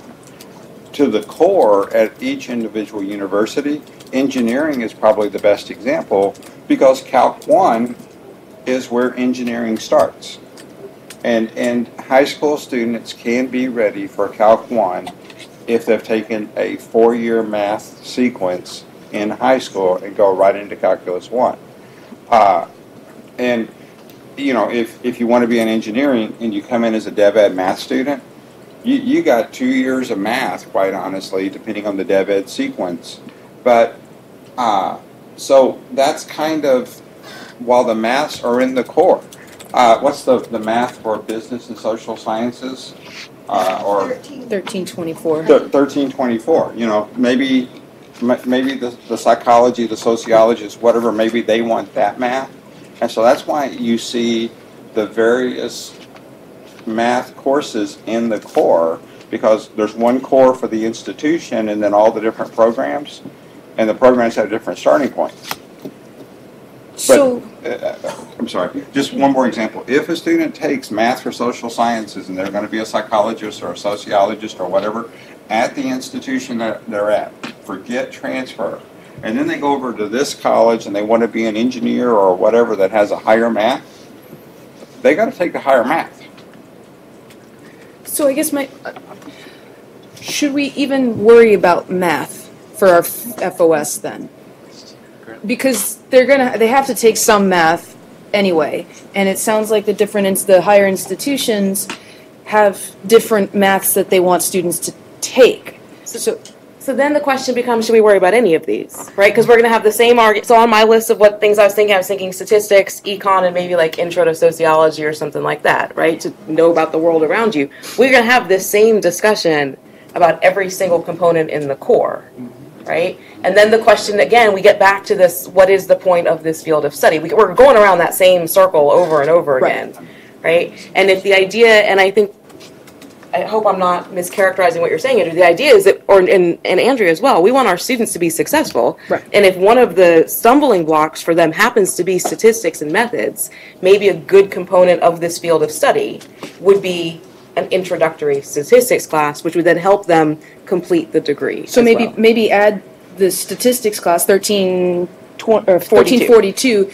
to the field of study, and when they're meeting with their advisor, and let's say they go to one of these higher institutions that also requires college algebra, that's simply a class they have to take, but they'll already be prepared. They wouldn't have to take it. They wouldn't have to take it because if they come in FOS complete, then they can't be required to take other lower division courses. So if college algebra and elementary statistics don't work together because statistics is more advanced than I think the solution is to make statistics the default. Yeah. And that way, if they complete the FOS and then transfer to UT-RGV, they're good. They won't have to they won't have to take college algebra because they're FOS complete, so the university can't require them to take college algebra because they're FOS complete. Y'all, I've got to leave. I'm going to be off site the rest of the day. We appreciate y'all coming to town. Thank you. Thank you. The process. And I look forward to reading all this on Monday morning. And I think that, in every area we're going to find, well, my university does this and my university does this, but that's the whole reason we're here, because all of these four-year institutions do different things, and so that sort of is... Well, with the view towards political science, what I'm curious is that the four-year institutions, for some kind of statistical research methods course, is this a requirement that all prospective bachelor's degrees would have to take, or is it just part of a concentration where every student would want it to go towards? Good question. So Do they have to take that higher level statistical course to get a bachelor's degree, period? Okay. Okay, so all of them have to take it. So all of them are going to take it at the higher upper levels. Yes. So then should we? Sorry, Jeff. I'd like to make a motion that we place math 1342 in the field of study. Do we have a second for the motion to place math 1342 in the field of study? Oh. What's your question? I was going to call the question. Oh, call the question. Okay. So there's a motion on the floor, and it's been seconded to place recommend math 1342 be placed in the field of study. Right. And I think we can vote based on show of hands for this. So everybody in favor of recommending that math 1342 be placed in the field of study, please raise your hand. Keep them up. I've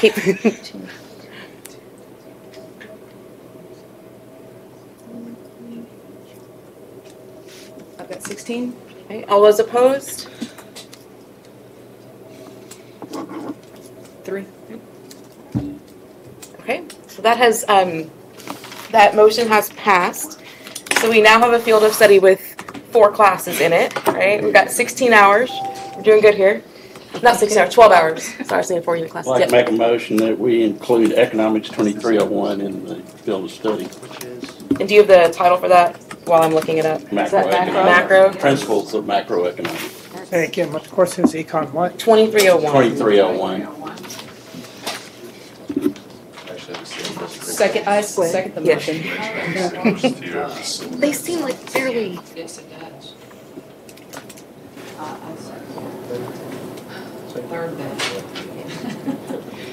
So the course description is up there. The learning outcomes are up there as well. Everybody a chance to.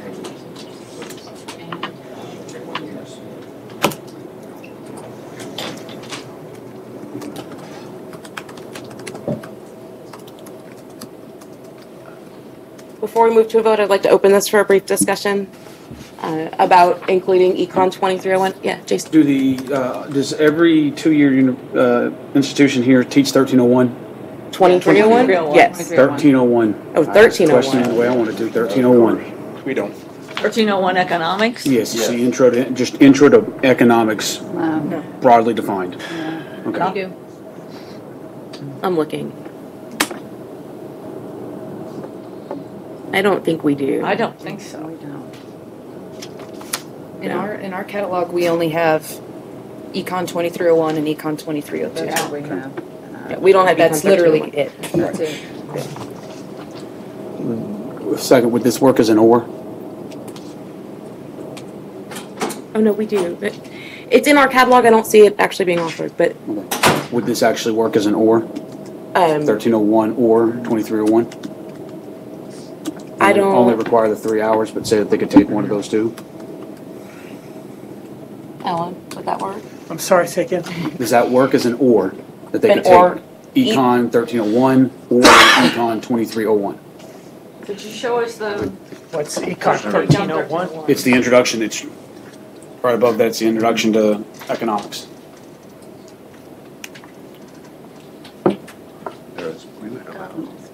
But it's micro. No, it's both. It's micro and macro. Well, Right, so then he's going to say the content's not equivalent. I'll leave it up to you as experts to see if you think that course content is equivalent. Again, as Gary said, ORs, I think you're getting kind of hung up on the ORs. The ORs are there if two courses are essentially the same and have the same content. They're not really designed to be a choice of which one do you prefer. So if the courses have some substantial difference or are taught at two different levels, 100 and 200 level, I don't think that's appropriate for an OR. Jason, does your school offer the 2301? And 1301. Asking just out of curiosity. Any other discussion about the motions for English, Econ 2301?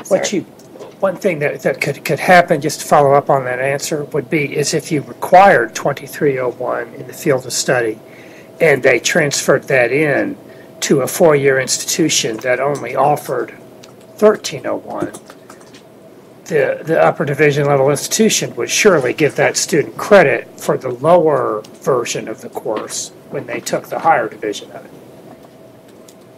Wouldn't you think? I mean, if they have to make a course substitution, they would give the student credit for having taken 1301. Not as they're described.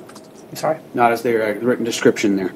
Because 2301 focuses on macro, the 1301 focuses on macro and micro. You would not have both. Oh, I see. Okay. They're not Okay, the good same. point. They're not. Yeah, they're not the same. Sure. So in the Trying to say they're core, the same. students are required only 3 hours in social and behavioral sciences. So if we adopt this class, we're telling them what to do for that 3-hour requirement. But if we add any others on top of that, then we're back to the taking out upper division electives issue. So is that a correct reading of the situation? I think. Yes. So I think that before we say, oh, understanding econ and sociology and psychology as natural sort of connected disciplines, we have to recognize that that is now, after this, if we adopt this one, all of the others come at the expense of upper division electives. The only other one I would bring up, as Rachel did, was sociology. I don't think, personally, I would think this psychology would be less useful than sociology.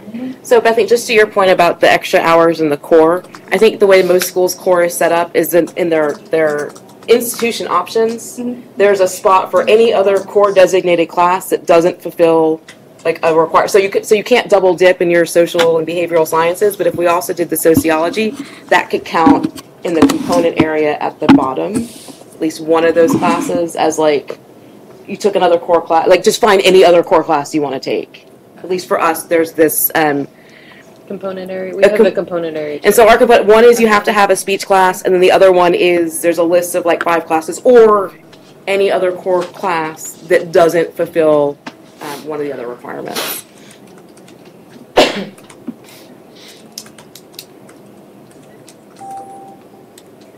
We have less lively debate about this. So what are you guys' thoughts on? All 42 hours are accounted for. Are accounted for? What are your So does, I'm just looking at our catalog. It seems that our 2301 equivalent has a prereq of 2302. Oh, that's the micro class. Yeah, so to take 2301, you have to take micro first before you can take macro. Oh, so Prerequisite 304K, as we call it, with a grade of at least C minus. So how does that going to work if they take that at the 2-year level, but they haven't taken the university required prereq? Does that matter for us in terms of transferability of credit? If it's Somewhere in I the read city, that you don't have to include the prereqs. Well, if they come in as core complete, they come in as core complete and they'd have to get credit for it. So, I mean, that's not a satisfactory answer.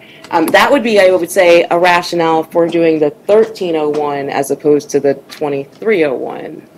But I don't. But what if it's not offered at two-year schools? Yeah. As I understand, if it's on here, they take it. It just means that they won't necessarily, if they want to take it again at your institution, then they'd have to take institutional prereq.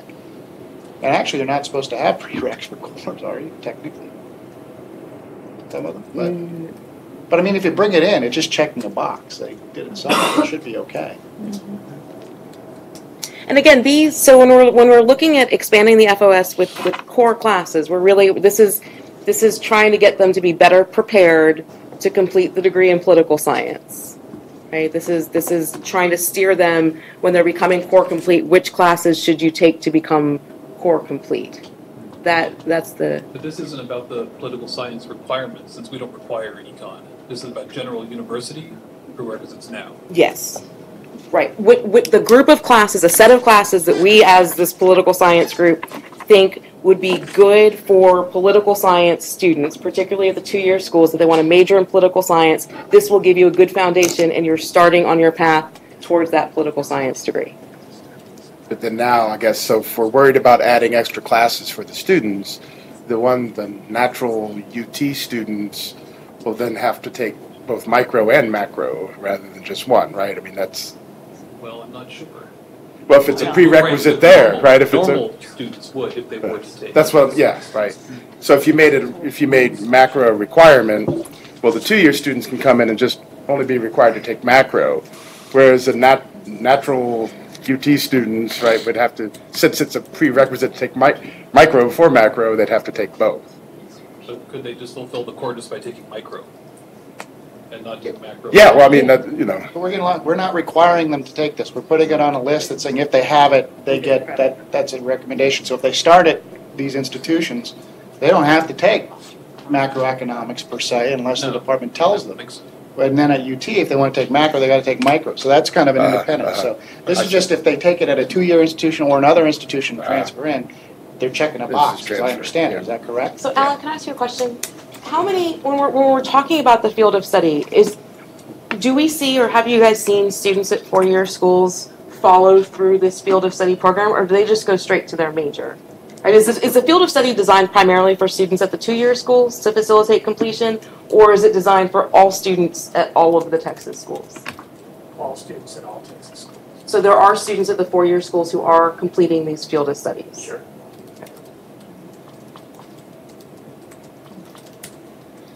But they would have to take two classes at our university to do that, micro first, then macro. So why are we doing macro and not micro? So I'm looking at some of the core from Lamar University and Stephen F. Austin, and they require both of them as well, macro and micro. Just looking at their. So would we add both 2301 and 2302 to the field of study? We at ours, how many community colleges here teach both? Have both. We do too. But is that What we is don't that teach preferencing- apparently is 1301. But isn't that could potential commentary from other institutions say, but that's preferencing economics over the student's choice to choose psychology or sociology as well from that? Jeff. Well, from my perspective, I would suggest that we want them to take economics because I see those two disciplines being tied together in a large part of our discipline.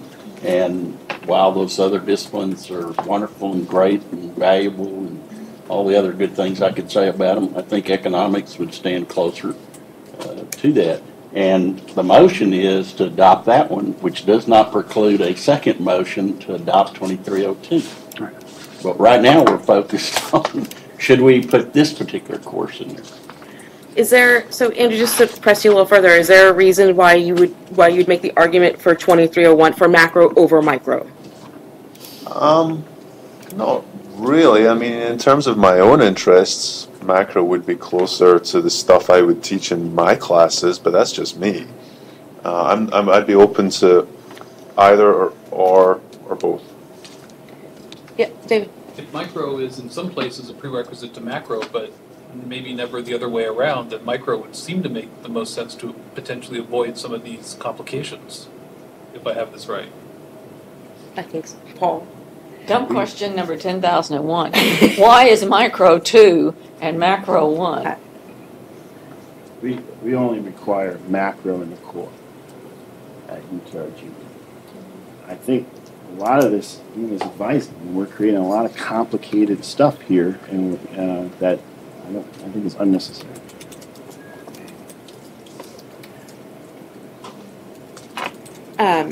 So we still have a motion on the floor, right, to add Econ 2301, or to recommend, and we are just making recommendations at the moment, to recommend that Econ 2301 be added to the field of study.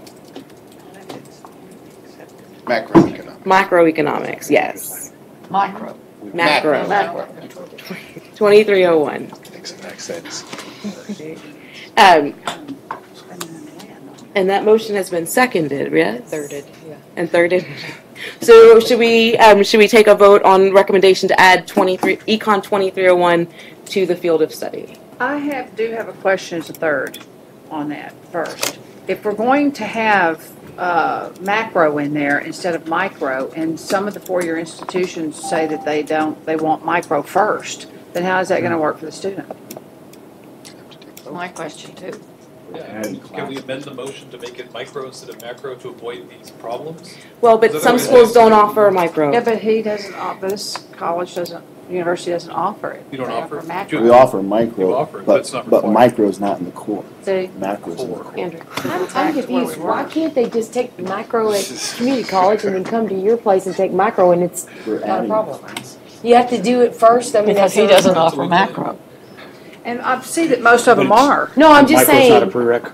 Yeah, micro's a prereq for macro. Okay, so if they came in with the macro already, then you tell them, well, you got to take macro now and macro again. I don't know.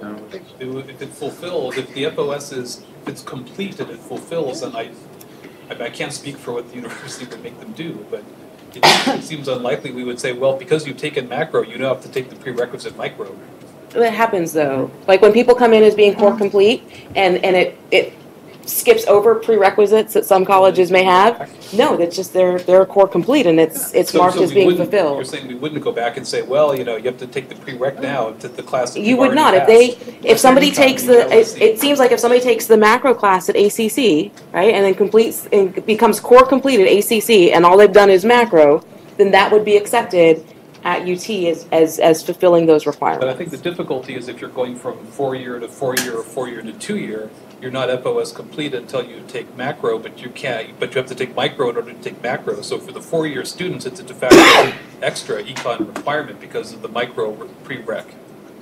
So if we're taking seriously it's not just 2-year to 4-year, it's 4-year to other places. I think we need to take that into account, and micro solves that problem instead of macro. And plus, it just generally seems that there's more of an interest in having micro be a prerequisite to macro. I don't know anyone who has macro as a prerequisite to micro, which suggests that in terms of the study of economics, there seems to be a consensus about which comes first and which comes second. And I don't know why we'd want to reverse that order here. Mark. Additionally, one thing I know we have other areas to get to, and I think the social behavior ones, given I think it was already been raised that this is a 3-hour requirement within our cores.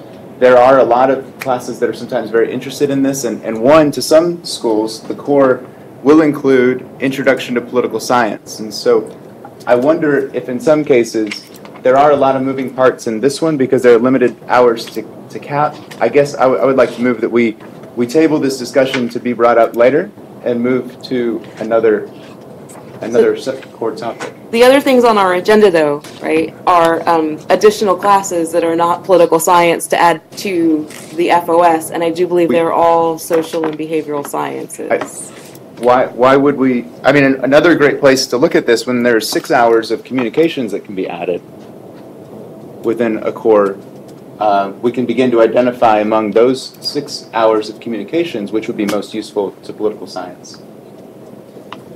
So, how many of you guys know for your school what your communication requirement is? Ours is very rigid. It's English 1301 and then English either 1302 or 2311. There is no flexibility there. Same here. Do other schools have flexibility in their 6-hour communication component?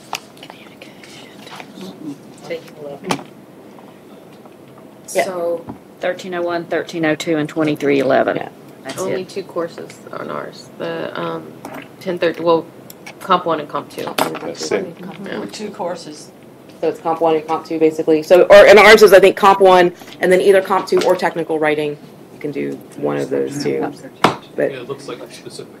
So ours is strictly for the AA, it's English 1301, and then you've got 4 choices from speech.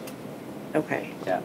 I guess I raised that because we had options with speech, but if it doesn't, as it does sound, there's some limitations in those other course offerings, and so I'd withdraw the motion to table and move. That's fine. I just was No, and sort of you know, circling around to see. it seems like people do have speech look for classes in various parts of their core. It's just a question of where, and I think that a better way to approach the discussion is not which section of the core we want to look at, but which classes we want to look at, and then figure out where those. So go from a course perspective instead of a category perspective. I'm happy to bring it up later, and then we can be back onto our discussion of the social behavioral. I just want to ask my question one more time. Is there a requirement to take 2301 that you take 2302 first? It depends on the school. For English, for econ, But it's not an ACGM. They don't. Okay. Thank you. Yes, Jeff. I would accept the friendly amendment to change the motion from economics 2301 to 2302, if you would like to submit. I think that still gets econ on there, but it just does it in a way that's less complicated for the students from 4-year institutions. So we'll amend the motion to the economics discipline. But then there's another institution that doesn't offer 2302 is not in their core. But they offer it. But then they're still going to take another class for their core. And we're just a selection of the 4-year institutions. And again, we're creating very complicated procedures here that the 4-year institutions are going to have to change. And those take years to change, right? So then, for example, in our degree plan, we allow a choice for a student to take 2301 in lieu of a gateway course, or 20 macro in lieu of a gateway course. So then if we require micro as a field of study, that's not going to transfer, right? And so then we're adding credit hours to the transfer students, which is the original purpose of the field of study is to eliminate redundancy. And here we're coming across the advising role of an FOS is now conflicting with the efficiency of a transfer student to get out of a 4-year institution. But won't they be FOS complete if they take, under this friendly amendment, if they take micro and then they want to transfer from yours to ours, they'll be FOS complete, so it won't matter. That's if they want to be, your requirement is that they want to graduate from UTRGV. So that wouldn't affect the transfer issue, I don't think. From UTRGV to UT Austin, which does occur, but from South Texas College in McAllen to UTRGV, this becomes extremely problematic, which is where most of our transfers come from. And but they won't be complete then in terms of the social behavioral? No? They'll be complete for the core, but they're not going to be complete for the degree plan. And we allow 2301 to double dip, if you will, right? Where they can take the core and then, or macro to take the core and satisfy a gateway course. So then we're adding, and this is just particular to my institution, but the only point I want to raise is in the broader scheme of things, we're going to run into these problems with each of these classes. We already saw it with the stats class. We're going to see it again with the econ class. We're going to see it with speech. We're going to see it with philosophy. We're going to see it with English. And we're going to have the same conversation over and over and over again. Yeah, I think so. But all we're doing is making recommendations, and we know that this is going public over 30 days. And then there will be other recommendations thereafter. I don't anticipate this process to be ended quickly. All we can do here is make recommendations that we as a group think is best, knowing that it's not going to be the absolute final decision. But we have 12 hours. Can we stop? according to Alan, right, four classes at this point, according to the coordinating board, would be sufficient. Is that correct? Sure. And so, because we have government 2304, intro to political science 2305, 2306, and now we've have math 1342. So, So we. Jeff. I think probably at this point we ought to vote. On a vote on the On the motion on the floor to put economics 23-0, which number? Two, thank you, in the field of study. 2302. Okay, is there a second for, so the motion on the floor is to recommend that Econ 2302 be added to the field of study. Is there a second to that motion? It's 22nd. Second. Okay, so 2302 2302 is macro. Is micro. Is micro. Okay, now be aware that enrollments for microeconomics are significantly lower than they are for macroeconomics. Do you want to follow up on that, Becca? Yeah. If we look at the two in the academic year 16, 2301, 77 reporting entities that are community colleges. That means districts and individual campuses, depending upon how they report. And so that's most of them, almost all of them, offer 2301. At least they did in 16. The same number offered 2302. However, the head count was less than half of 2301. And at the university level, it's they're pretty much even in enrollments, and 33 out of 37 reporting entities. So most everybody offers 2301 and 2302 both, with equal enrollments. But at the community college, definitely 2301 is higher enrollments. To kind of piggyback off what Paul was saying, I think if we're looking at these different areas, these different component areas, we're going to run into problems with different institutions having specific courses in there. I was just looking at the language, philosophy, and culture, and we have one of our global affairs courses in there, so I would not recommend putting anything there, because then our students wouldn't take a course that they needed, and because they wanted to be FOS complete at the community college level. So I see that different institutions do have specific courses in some of these component areas. Specifically with this econ class, some of the institutions mentioned they don't have the intro to political science, and so they would have to figure out how to put it in. Well, at some point, if they wanted to add it, maybe they could not sacrifice upper division courses and stick it in core, and they would most likely be sticking it in the social and behavioral sciences where we're saying the econ is. So we would be creating a problem for those institutions who did want to allow the intro to political science, which we all agreed to put in the FOS. Where are they going to put it? If you put econ, you're taking up that slot already. So we have to think about those institutions in the future, where they're going to put this, because we've already agreed to put it in the FOS, the Intro to Political Science. So I'd say hold off on the econ, because these other institutions may need to use that 3 hours. But we've agreed to recommend. We don't know what's ultimately going to happen with Intro to Political Science. But does your major then require this global studies class that's offered? Our global affairs majors does, which is different than political science, but it's all one department, and a lot of our political science students come in with political science and move over to global affairs. I want to say about half of them do. And plus we want our political science students to take our intro to global affairs also. It's an important class in our program. So another thing to think about, just another sprinkle to add to all of this, and there's a question about the field of study is larger than just the core as well, right? And so would we want to encourage some breadth and some depth in our students, because they still have to get a degree, they need more than just their core hours. So they either need to get to the 60 whatever hours for the AA or the 120 hours for the bachelor's degree, and that does include lower division electives. And so could there be an argument for recommending some of these classes that would just basically satisfy, a lower division elective component as well, instead of just satisfying the core complete argument, just as another approach to it. Discussion.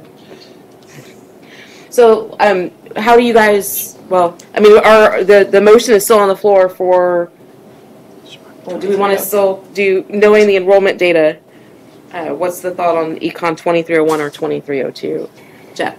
I think part of the answer to why there's a disparity in the two economics course enrollment is what students are taking those courses. And at my institution also, we see this almost 2, maybe 3 to 1 ratio though, but it's because there's a large number of students who are taking economics 2301 because they're satisfying maybe the core requirement or something else. And we're not necessarily attempting to satisfy that body of students. We're talking about people who are political science majors. And among political science majors, they really need both courses, 2301 and 2302. But it helps to satisfy a problem over here by saying 2302.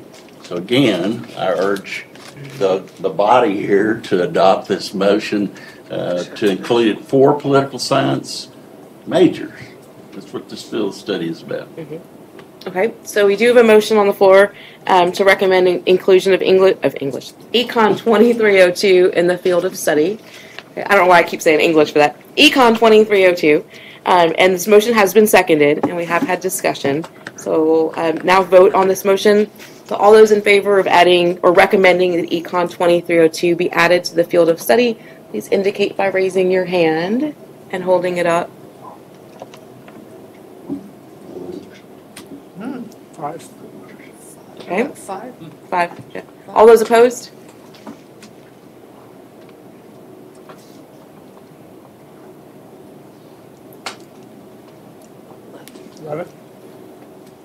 Okay, so that motion does not pass. Right? Are there any? By the other way, Econ 2301. Well, would somebody like to make a motion for Econ 2301? I'll make the motion. I second it. That was okay. So let's try this again. Bless you. There is a motion on the floor to recommend adding Econ 2301 to the field of study, not 2302, but 2301. It has been seconded. All those in favor of adding Econ 2301 to the field of study, please indicate by raising your hand.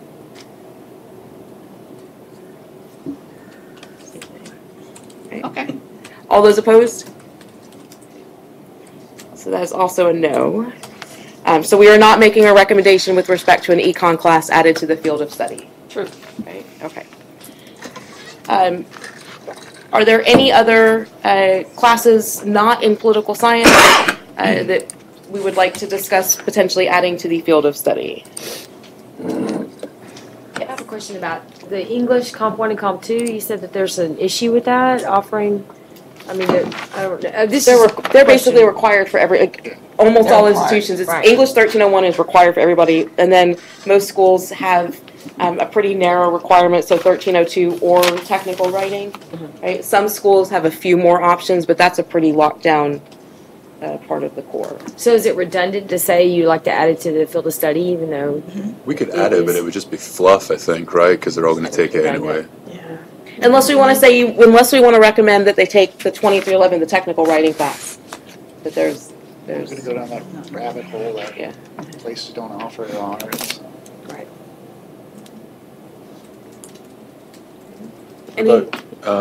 As we talked about, any thoughts on intro to sociology? So, Sociology 1301? Yes. Sociology 1301. Which is also in that social and behavioral sciences component area.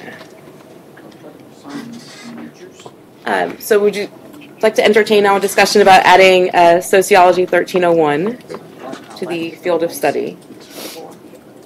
Because you can either take psychology or sociology.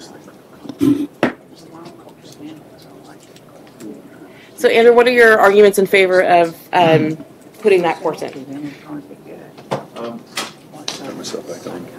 Yeah, just looking through the green and red and yellow Excel sheet that we got yesterday. It has high enrollment. It looks like a lot of students are taking it already. Looking at our requirements, it's in our departmental. Well, actually, no. There is a sociology class, but it's a 3,000 level. It's just kind of a feeling that this feeling I have that this kind of makes sense as a kind of a broad social science studies course. It may be that it's redundant if we've got intro to poli-sci in there, but I really just wanted to raise it rather than necessarily make a vote on it.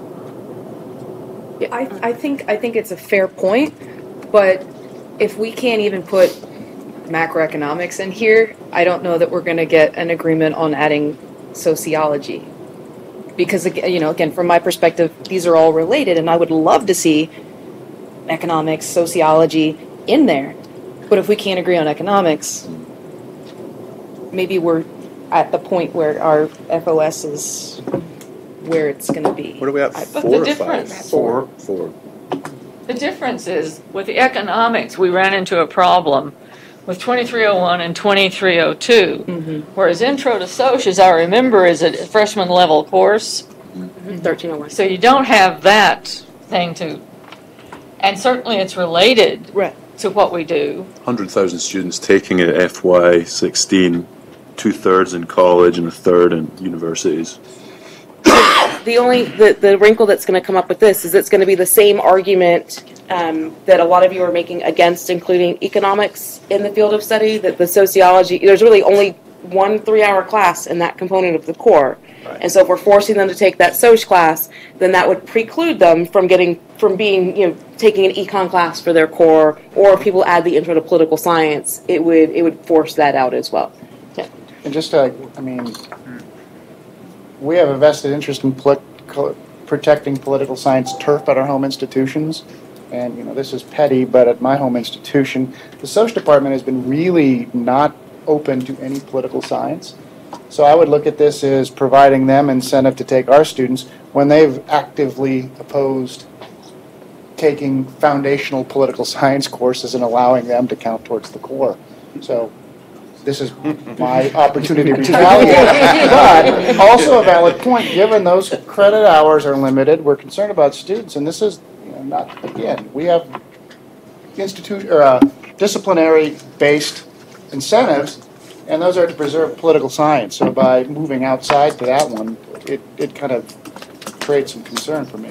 Thanks. I would say again, I know that sort of Rachel has helpfully sort of reminded us, but what are we doing besides making our students core complete if we don't add things to the field of study? But I think this is an area where sort of these require other classes that fall under the social and behavioral sciences. Like there are lots of them that are potentially beneficial, and one of the great things about political science is this ability to have sort of cognate disciplines. But I think it is better for students to get to choose which of those cognate disciplines they want to spend their time in. And so I think the stats is very good and helpful, but I think to the extent that we then kind of keep building on it, we're foreclosing opportunities for students with interests across multiple disciplines to actually spend time in their lower levels spending time doing the ones that they are most interested in. And so I would love to see students in the 2-year colleges take these 4 classes that we've identified, and then take econ if that's sort of where your interests lie, take Soc if that's where your interests lie, take CJ if that's where your interests lie. And I think that will help them be well-rounded. Still, they get sort of the very core of what we think is central to political science, but allow them to decide what their sort of cognate interests are. Yeah.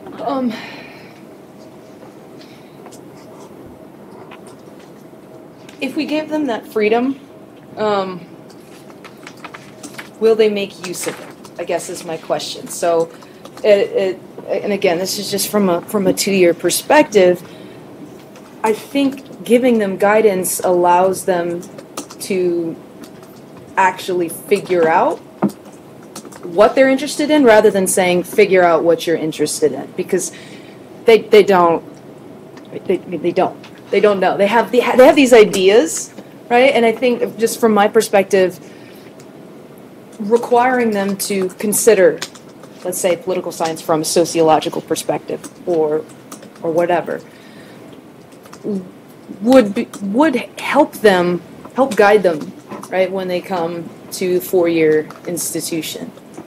So, but doesn't it go back to what Paul had suggested about this being more an advising issue? Like if an institution creates an effective and efficient matriculation guide and the advising offices are recommending certain courses, is that not sufficient? Just, I don't know. I mean, feel free, but institutionalizing it has its pros and cons, and the freedom side has its pros and cons too. So I can see the different angles, but maybe if you all could talk a little bit more about that, because it seemed like you had pulled up examples of your institution having very effective tables and spreadsheets and the like that tell students kind of where to go. So is it that they're just not following them, or? From an advising perspective, the advisors, at least at the two-year school, are given a Herculean task, and they have no, and it really depends. They have to know, like, everything going on at all the different schools.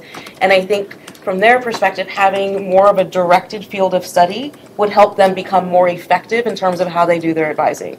So if you're at a four-year school and you're advising your majors, that's a very different role than if you're doing lower division advising. And I think that the lower division advisors at the four-year schools would also find some guidance helpful. Now, I have a question. Some of the field of studies that I've seen have had a list of recommended electives or a list of recommended classes. Could we do something like that? I don't recommend it. We're phasing those out. That's the way field of studies used to be done, but that's not the way we want to do them from this point forward. Of course, it's either in the field of study because it's important and students need it and we recommend it, or it's not. And a recommendation can just provide some muddiness. If you insist on it, we can put it in there and try it and see how it goes in a 30-day period, but I wouldn't recommend that you do a recommendation. I think it's either got to be a clear decision that either students have to have this or they don't. I think maybe the compromise between Alana and what Bethany is saying is that we maybe keep it out of the FOS and give the students the ability to take these different courses, but then for the two-year institutions to rely on those matriculation agreements, say it's not in the FOS, but the school you're going to says that you should take this course to be prepared, should recommend. So the two-year advising institutions or the people who are doing it have the FOS, but then they also have all of those agreements that they can use to help the student. So it's not like the student doesn't have any idea. They have what we've all agreed on, plus whatever the school that they want to go to is saying they should take, the SOC or the econ or whatever. So there's two tools here, but we're just deciding on the more basic one. Mm-hmm. Yeah, and I think Paul alluded to that earlier as well about us tiptoeing into advising issues here, which I think we're doing a lot of, but well, and I think part of that's structural, right? I think that part of the goal of this is absolutely as an advising tool, right? So the students aren't taking 300 hours when they don't need it.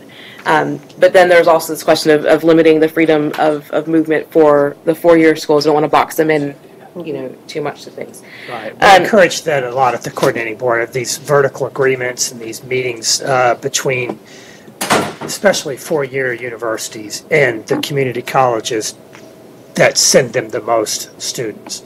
That at the departmental level, the universities would be doing themselves a big favor if they would communicate to the community colleges, please tell your students to take these choices when they get the opportunity to fulfill these core requirements. Here's what our department would like them to take. And if we could just have more communication back and forth on that, then the college advisors would be much better prepared to get those students to minimize the number of semester credit hours they have to take. If they know they're going to transfer to UT San Antonio, they know they're going to transfer to UNT, they know they're going to transfer to Texas Tech, then let those universities help communicate with those students on what it is they need. Okay, so Alan, on our list, number 7 says, are there specific core classes you would strongly recommend that majors choose if they're available outside of the ones we are requiring? That is the part you're telling us. I'm going to stop putting that on the worksheet. Well, I'm going down. I'm going down my sheet. If you feel strongly about it, we can include it. But again, I would discourage that. Okay. We also were asked on number 4 to see if there were any related disciplines in the general social science, like the list of Related disciplines. Yes, related disciplines, this list here, that you think that this field of study might also be applicable for? No. Did you guys have a chance to think about any of this?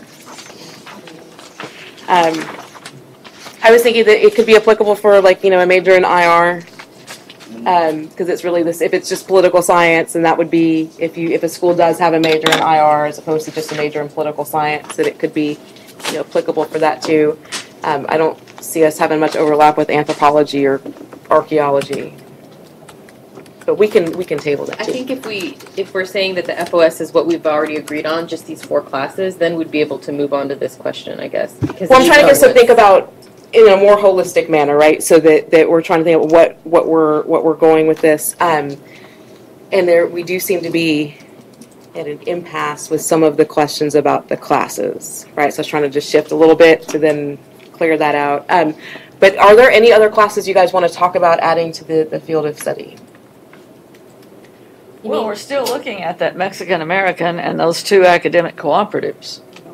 Did we So I thought we about decided those? yesterday that the Mexican American was not feasible because it was only offered at 3 two-year schools. So we've rejected it. I believe so. I think that was. Take a vote on that. Can we take a formal vote on that? Sure, yes, Sure. please.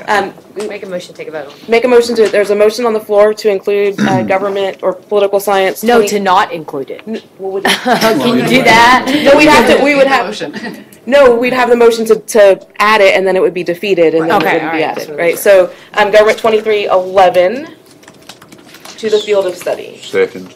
Okay. All those in favor of adding government or recommending the government 2311, the Mexican American politics class, be added to the field of study, please indicate by raising your hand.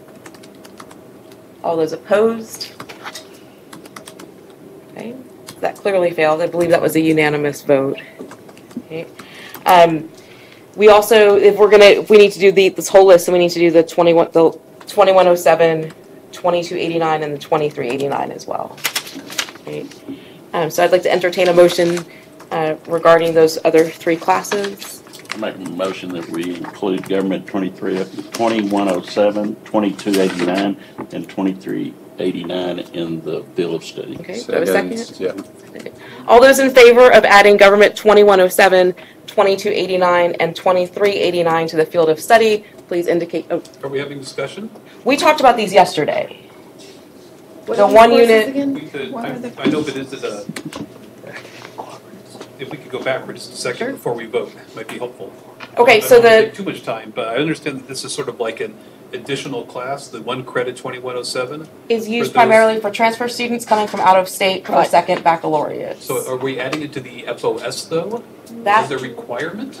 So the discussion we had yesterday was basically not to include any of those 3 classes, right? And so if we vote that motion down, they would not be Okay, included. so that's what we're having this motion for. Yeah. Yes. So- Yes. Okay, good. Yes. And that's why they were all up together, because we had talked about that yesterday, that the academic cooperatives, like the internships, was not something that was doable either. So these were the everything else classes. Okay. So the all those motion in is favor- to add them. What? The motion is to add. The motion is to add them. Okay. Right? So all those in favor of adding government 2107, 2289, and 2389, please indicate by raising your hand. All those opposed? Okay. So what we are left with is the government classes we are recommending is government 2304, 2305, and 2306. And we Which is voted only no. 9 hours. Which is only 9 hours. We've got another 3 hours for math 1342. So we were at 12 hours. 12 hours. And we have for- to have, Anything that's not a. no, the total number of hours we have to have. Was there a minimum? There's no. We There's don't no have- we minimum? don't actually have to agree on an FOS. Yeah. You need a formal motion to make that. Right, but is there any other discussion about additional classes that we would like to talk about adding to the FOS from other disciplines? Okay. Are there any other questions lingering or remaining that you guys would like to have about the FOS, about the way, anything else on the worksheet that we did not directly talk about yet? We'll be talking about adding classes to the The ACGM. Okay, so, Can you get some clarification on what the process is on that?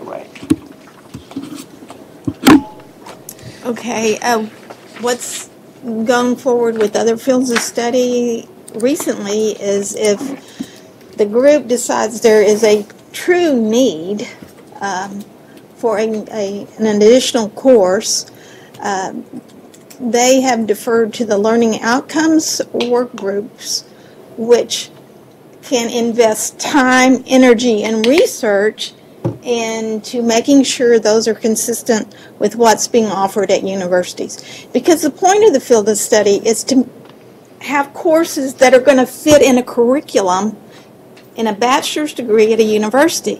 The talk about building this field of study for the two-year schools, it's for both. And the most important element of it is that these courses have to find a comfortable place to live in a university curriculum for this degree program. So when you start adding courses to the ACGM, and one of the challenges we find is that some courses are offered at the upper division at a university overwhelmingly. While we can put a course with the same topics in the ACGM and create learning outcomes, and the institutions, the universities, would be required to find a home for this lower division one, but that doesn't take the place of the requirement of upper division hours, which will be different at different universities.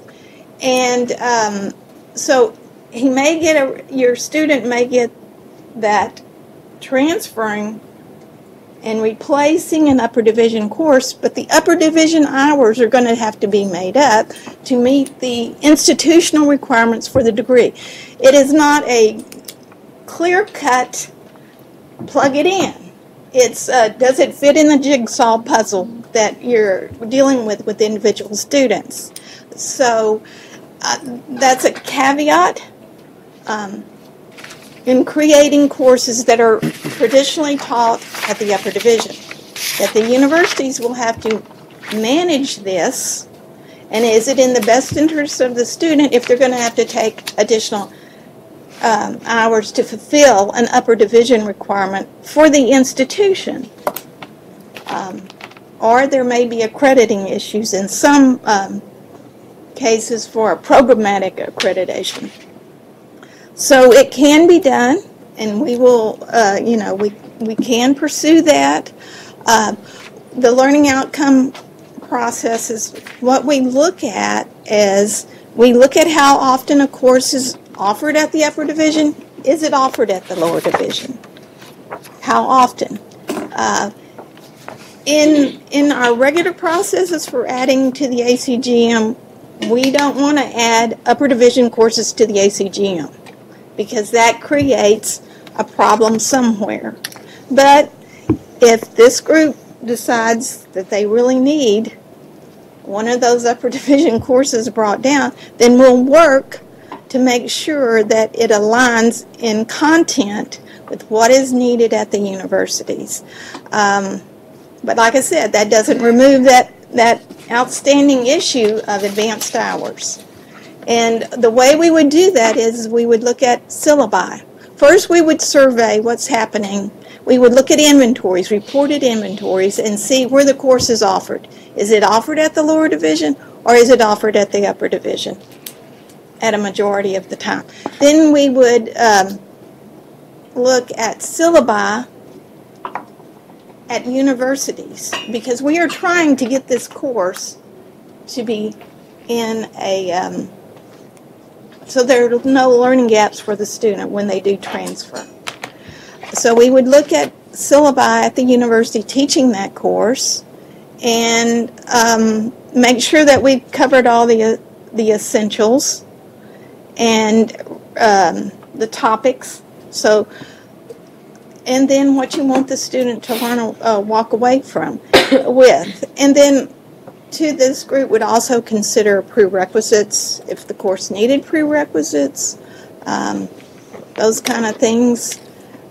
And the group is very similar to this group. It's a little bit smaller because the group has to do homework beforehand. I make assignments. They collect syllabi. We post them in Dropbox so everybody has access to. You don't just bring what your institution is doing. You have to be aware of what everybody's doing. And you may feel strongly personally about something, but we need to consider those who are not at the table. So it's very research oriented, and when we get in the room to develop it, they've already got the landscape of that course in their mind as it appears in Texas. I had a quick follow-up question. Mm-hmm. Was Intro to International Relations or International Politics, was it formally in the ACGM? Because our community college in San Antonio taught that. San Antonio College taught that a couple years ago. They may have taught it as unique need, but not in recent history, or if they were doing it, it was unfunded. And that, I believe, would be a real problem if, unique need, there has to be a clear need for that. Maybe if it was Alamo College and you had a lot of transfers from Alamo colleges, and you were at capacity and you couldn't teach it, that would be a reason for a unique need course. Okay. But otherwise, if they're teaching it unfunded, that I'm not, I wouldn't know because they can't report an unfunded course for funding. Okay. Yep. Ellen, I have two housekeeping questions. The report of all that we've done is going to go where? Is it going to go to my district? It goes in a memo to all CAOs and CIOs, all the provosts and chief It could take years for them to get it down to us. Plus, it goes to the coordinating board liaison, which each institution has, whose Still job is takes years. supposed to be to get these memos and make sure it gets to the right people in the right departments. So we have somebody appointed at your institution, all your institutions, whose job it is to make sure you see the relevant memos. So I hope it will get down to your department level. It's also, I will forward you the memo as well, and you are free to forward it to your colleagues, and I hope that you will. If you're on listservs, if you're on discussion groups for people in your discipline in Texas, that would be helpful. And I would ask you the favor of taking the responsibility to look at the other institutions in your university system or in your community college district and perhaps make sure they get a copy of the memo, or just email the department chair and ask them, please be aware of the 30-day comment period and perhaps at your next faculty. Often this happens in faculty meetings. It becomes an agenda item at a faculty meeting. We just did psychology, for example, and we got a lot of responses from entire faculties. At our last, the psychology faculty at this university would like to respond. And they talk about it and come to a collective decision and send us one response, which is helpful instead of us getting 10 individual responses from each individual faculty member that all say largely the same thing. So I encourage you to kind of make sure that happens in department meetings in your district and in your system.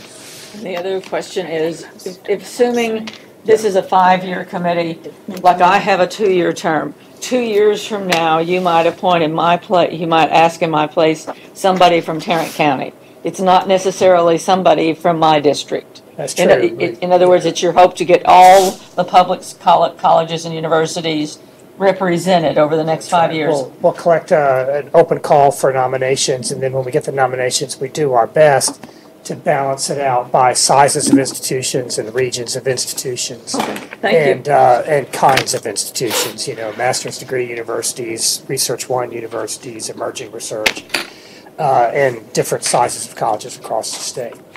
Thank you. We also would like to have some repetition of at least a third of you recurring, so there's some continuity across committees. So if it's not till 5 years that we meet again, I hope that many of you will reapply to be on this committee and give us an opportunity to have some consistency across the board. But I can't promise anything. So Jason, we haven't made any decision. We haven't had a vote on anything about whether or not we as a committee would like to request the process to get started to add Through the the process, I'm not IR? making that request. You're not making that. Is there anybody, I mean, would we like to entertain a motion to start the process to request the addition of a lower division IR, intro to IR, or intro to comparative class? Because we spent a long time talking about how useful that would be yesterday. Are you gonna make the motion? So. I will make the motion. Okay, so you have a motion on the.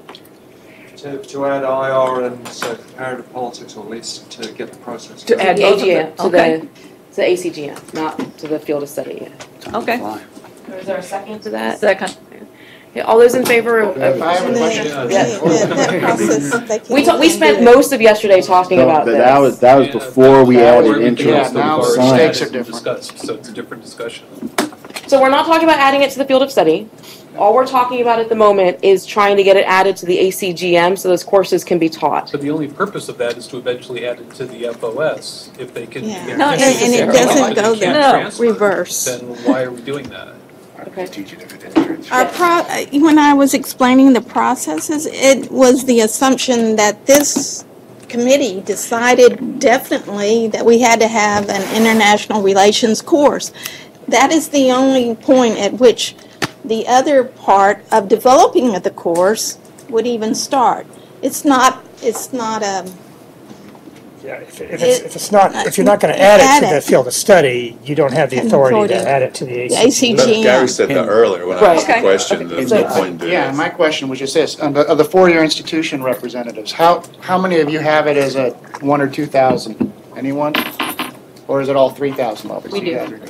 It's all about 3,000. Because we changed ours to 2,000 again for kind of ulterior motives, but that seems to be not the norm. A&M College Station has done the same thing.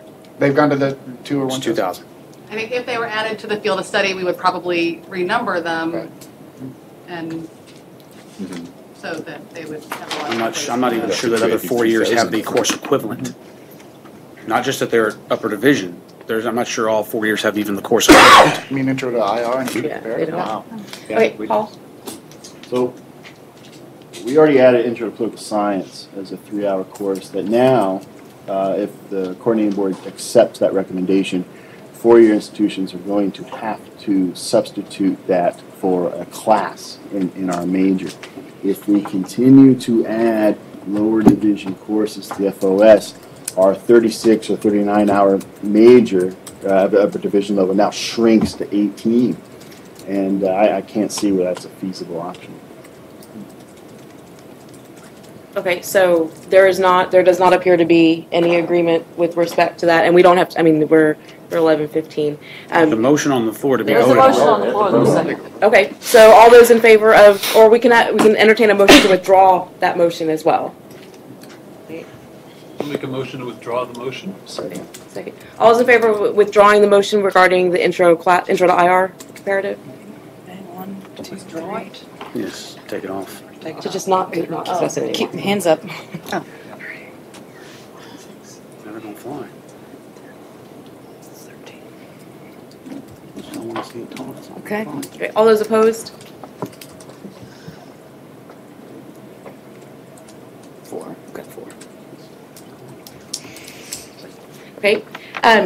Is there any remaining business before we take a final vote on our recommendation for the field of study? Is there any remaining business that anybody would like to discuss based off of the information from our worksheets, except not number 7? Okay. Based off of any other information on here that I would like to discuss? Seeing as none, I'd now like to entertain a motion to formally recommend the following classes serve as the political science field of study: Government 2304, Government 2305, Government 2306, and Math 1342. Motion. Okay. Second. All those in favor of recommending a political science field of study consisting of those 4 classes, please indicate by raising your hand. Is it unanimous? No, one. Oh, okay.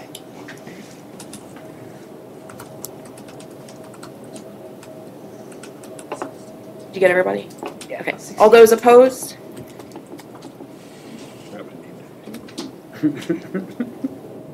So this motion does carry, and we have made our formal recommendation about our 12, it'll be a 12-unit. Do you have extensions? Because that's not everybody. No, Craig left. Okay. Thomas left. And well, he wasn't here today, but Craig was here earlier and he had to leave. Okay, so that will be a one vote. So I've only got the Thomas one hasn't been here. opposing. Yeah. Paul, for the record, would you like to say what it is you would like to change? Because I oppose the addition to Intro to Political Science as the field of study, and I oppose the addition of the elementary statistical methods to the field of study. The first Intro to Political Science, I'm on record about 3 or 4 times saying it's an antiquated class and it pushes the field back about 50 years, and it forces us to then perhaps substitute a lower division class for an upper division class in our department, right? And I don't think we solve the fundamental problem, which is an inefficiency in transfer students to graduate in a timely manner.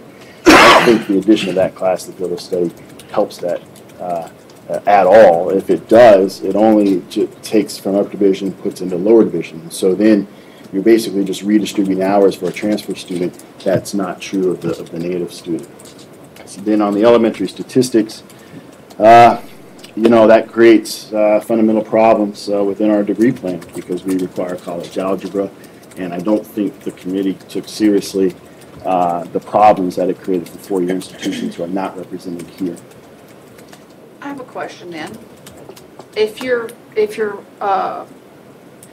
college offers college algebra and elementary statistics, then we can go back that it is an advising issue, correct? If you know your student is going to transfer to the University of Texas here, then you would advise them to take college algebra and not elementary statistics. No? Well, they wouldn't meet the FOS, but they could still do all that stuff. There's nothing, about this that prevents them from doing the algebra class at their So junior if they did the college. algebra class, if it's not on here, then it's not going to be able to go into his field, his major at his university. The They can student still will do it. Student have to take an extra class, and so then this is also the fundamental issue I've had with today, is that we used one rationale to insert Intro to Political Science, which is the efficiency rationale. And then we changed the rationale to add and propose these other courses. So the first rationale was efficiency for the transfer student, and that problem was well defined yesterday in your PowerPoint presentation. And then we decided to change the rationale for the field of study and make it an advisory rationale.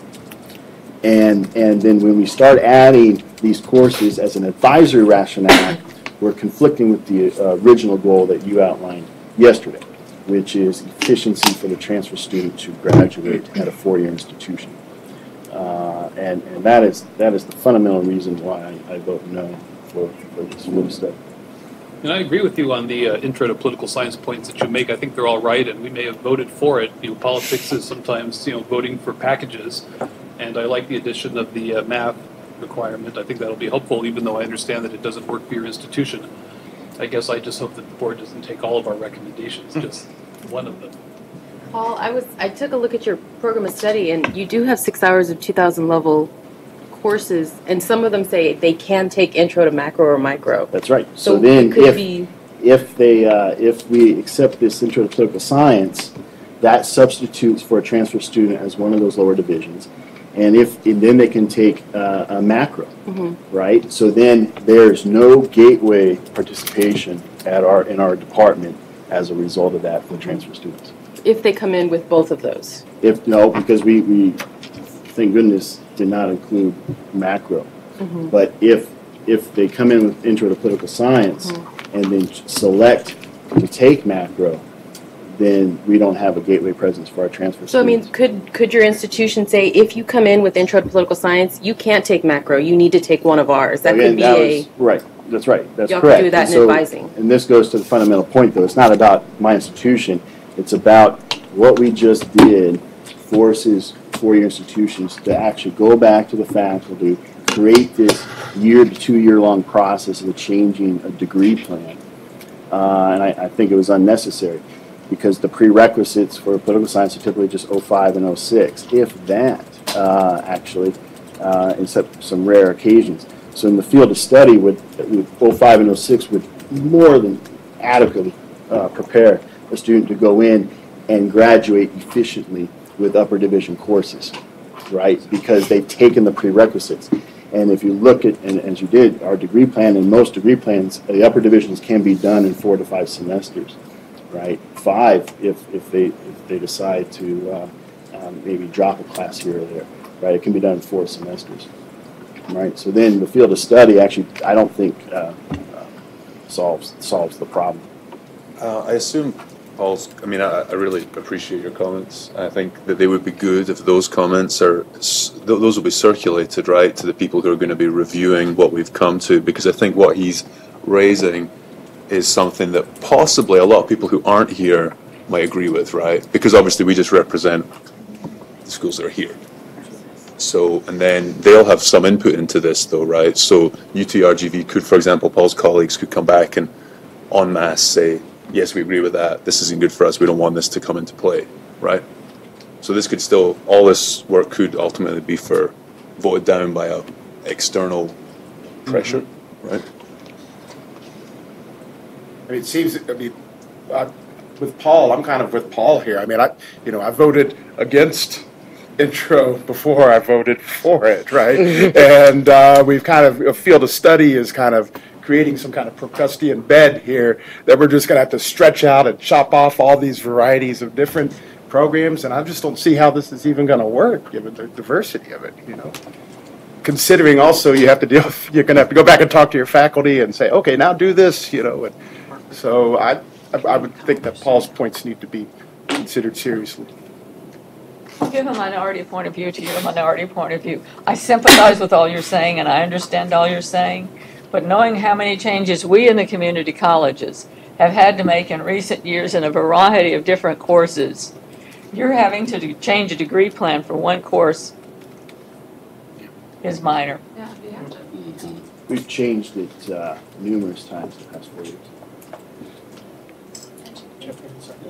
I also have to point out that, kind of in line with what Catherine is saying, that the community colleges are interacting with a variety of 4-year institutions that everyone seems to be on their own particular vision of reality.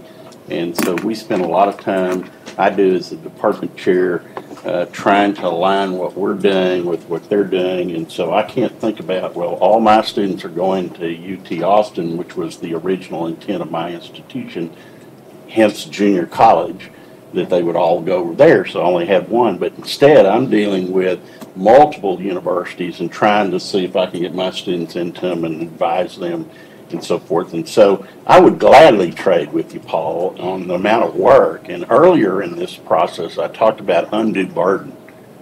Okay, so is the burden on your institution and your department greater, are so onerous that you can't deal with that versus what Catherine has pointed out about community colleges? And secondly, trying to have this as a field of study is saying, what are we doing for students? I believe firmly that part of the initiative that came from the legislature is an effort to narrow the range of the options that universities have, because there's so many different programs. And I think that if Alan didn't say that, he alluded to it, is that we're trying to do pathways. We had P16s at one time. I've seen over the years constantly we're trying to line up these curriculums, so it's probably going to occur whether we like it or not. I agree with Paul in an ideal world. We don't live in that ideal world, and for reasons you just spoke of, I think the legislature is driving a lot of this, and frankly, I don't think they have any clue of what they're doing. And the big concern is by forcing us to adopt a uniform curriculum, we lose the independence of the systems, we lose the independence of the departments, and we frankly endanger, now this is kind of a slippery slope. I'm not saying that the 2304 is the cause, but I supported it simply because I thought it provides some relief to students at the cost of one course in a department. In an ideal world, I wouldn't like that, but we don't live there. And the other thing is I really think what you're getting at, and I empathize with this quite a bit, is the integrity of the degree. And that's not a shot across the bow of the two-year institutions by any stretch. But depending on faculty, which are not interchangeable and are not ubiquitous across institutions, our curriculum is built upon a certain set of individuals. And we're really kind of constrained into how we create classes and put them on the book sometimes, because if they're put there and not offered, that creates problems. And I know that's a different kind of issue, but we have to offer the courses that are on our books. And if it starts eroding away, even at the margins, a class here and class there, I'll let one go. But if we start 3 or 4, 3 classes, that's 25% of a 36 credit hour major. And we're sacrificing upper division courses on which our faculty are experts and have been developed a degree plan, and that shifts down to the 1,000 and 2,000 level. I'm not sure that's the restriction of choice that some would look at as a success in terms of an academic outcome that we really want. So I look at this as a very imperfect plan for reasons that are kind of good, in the sense that we all do things differently. I mean, I would have no problem with economics in there, but I understand that, again, that erodes some degrees of freedom. So giving the institutions some shell to look at, yet providing enough independence to do so at both levels, I think this is the best we can do. I do too. I think you have to have some type of doorway for community college students to get into the 4-year program, even if it is maybe one class of give and take somewhere. But what she mentioned is that, sorry, I don't remember your name. Rebecca. Was that students have to take so many upper division level courses. So in some instances, they may be taking an extra course here because they wouldn't be sacrificing the 3,000 level. They would still have to take it because they need so many upper division level courses in their major. So in some cases, it may not be them sacrificing the 3,000 level. They still have, to meet the institution's upper division level requirements. So in a way, that kind of defeats some of our purpose in not taking the extraneous courses, but I don't know in what institutions that would take place. I suspect it would be in some. So it would alleviate one concern, but it still would leave another of the extra courses. I agree, but I don't think political science is the perpetrator here. I mean, we look at the excessive credit hours, at least at my institution, which I think is representative of a lot of them. We're right at the edge. We're doing our job. It's these other ones. The 2 factors. The students are whether they're getting extra minors because it's so easy, or they're overburdened with credit hours. So we're being forced to deal with the problems that are probably coming from our colleagues in physics, chemistry, and biology. And I think we did a pretty good job of trying to play nice. Any additional comments? I appreciate, all of the comments I've appreciated, Jennifer's appreciated as well. They've all gone into, Alana's been taking notes, Al's been taking notes. We've got records of all of that. And if you talk with people when you get back to school after spring break or next week, and if they have other additional comments, that's what this 30-day period is for. Right, is to think about all of that. Let me add a note about the 30-day period. I'll jump ahead to the end of the agenda there. We'll send this out, and then when we get the public comments back, we'll have to decide how next to proceed. We could either discuss each individual recommendation from the public in an email ballot, where I could try to rephrase questions into up or down votes and send that to each of you. If we do that, there really can't be a whole lot of back and forth and discussion, because if we substantively discuss a motion or something like that, it needs to be public access to that, and we need to advertise a meeting and have a conference call that's open to the public and all this. It's complicated technologically. We could have a conference call, which we advertise through the public meetings, and make a space available here at the coordinating board if anyone wants to come to physically be in on the conference call. It would be unwieldy to have 24 people on the phone at once, but it's possible. Another option is to come back to Austin and have another meeting, which we could do. I would recommend if you have a lot of substantive comments. I mean, if there are many issues and many decisions to be made, then we may need to talk about that all in person. So that's a decision that we'll have to make once we get the final comments. We may only get 8 or 10 comments, and most of those say fine.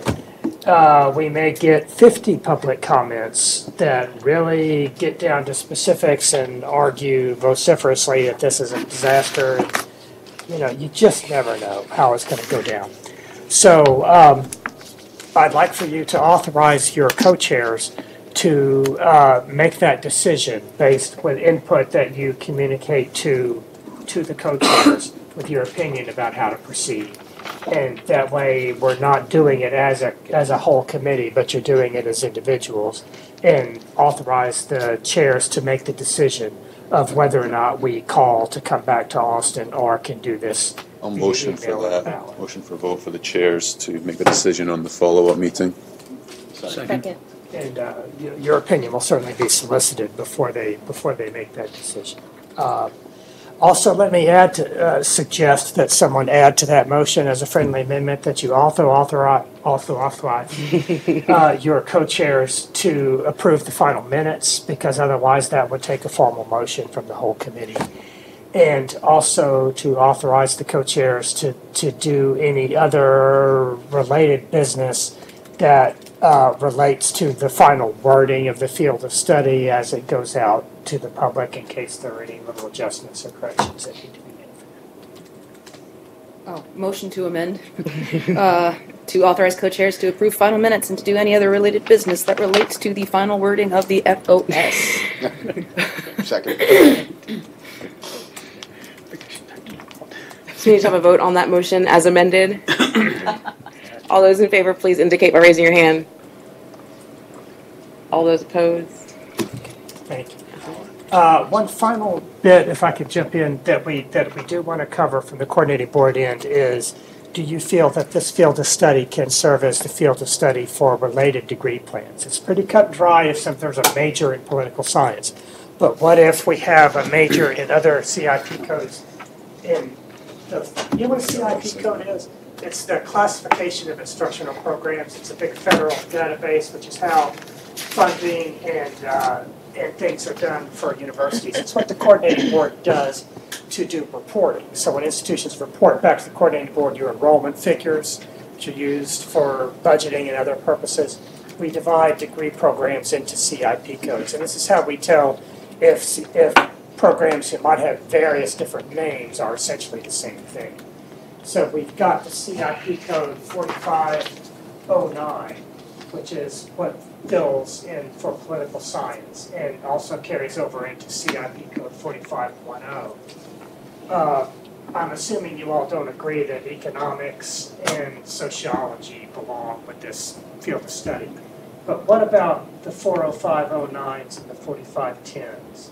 Would this field of study apply to majors in those disciplines?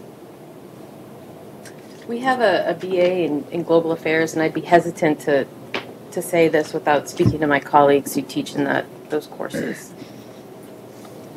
Yeah, I would say it makes sense for 45.10 or 45.1001, 2 and 3. Well, no, I don't know where 3's coming from, but 1 and 2. Where does 3 come from? I don't think we got any majors in Canadian politics. Yeah. Texas, but safe. so yeah, that's about it. I think 10, 01, and 02. Okay. And then, as he said, 45.1099. Oh, yeah. Political economy? No, the political science and And government government other. What does other mean? Yeah. What they couldn't think of. It's a necessary and proper clause. Okay. So international relations and national security? Thing they couldn't think of. No. Mm-mm. Okay. International relations and affairs? No. No. International relations, national security, okay. So this field of study then is, if I hear you, would apply only to 4510 political science and government, 451001 political science and government general, 451002 American government and politics, and 451099 political science and government, same thing, other. And that's all. Yes. Okay. What's above there is archaeology and anthropology, and I don't think you're interested in that. Urban studies and affairs, no, that belongs to sociology, okay? Okay, that's very helpful to us, thank you. Have you done this with history yet? No, that's in a couple That's weeks. coming up. It'll be fun. History's going to do this in one day. They're going to do one 8:30 to 4 o'clock meeting and see if they can figure it out, so we'll see. Any other comments or discussions from the floor? I'd like to entertain a Thank you, motion to Ellen, adjourn the very meeting. Motion to Move to adjourn. Motion to Second. adjourn. All those in favor of adjourning the meeting? Aye. Okay. Thank you, guys. Well, thank you all on behalf of you. the coordinating board and Rebecca and Gary for all of your help. We really do appreciate it. And we will be in touch soon. I'm eager to see what public comments say. I'm what you gonna say. drive home on Be it. careful. I will, I'm gonna drive home. Yes. Getting tired.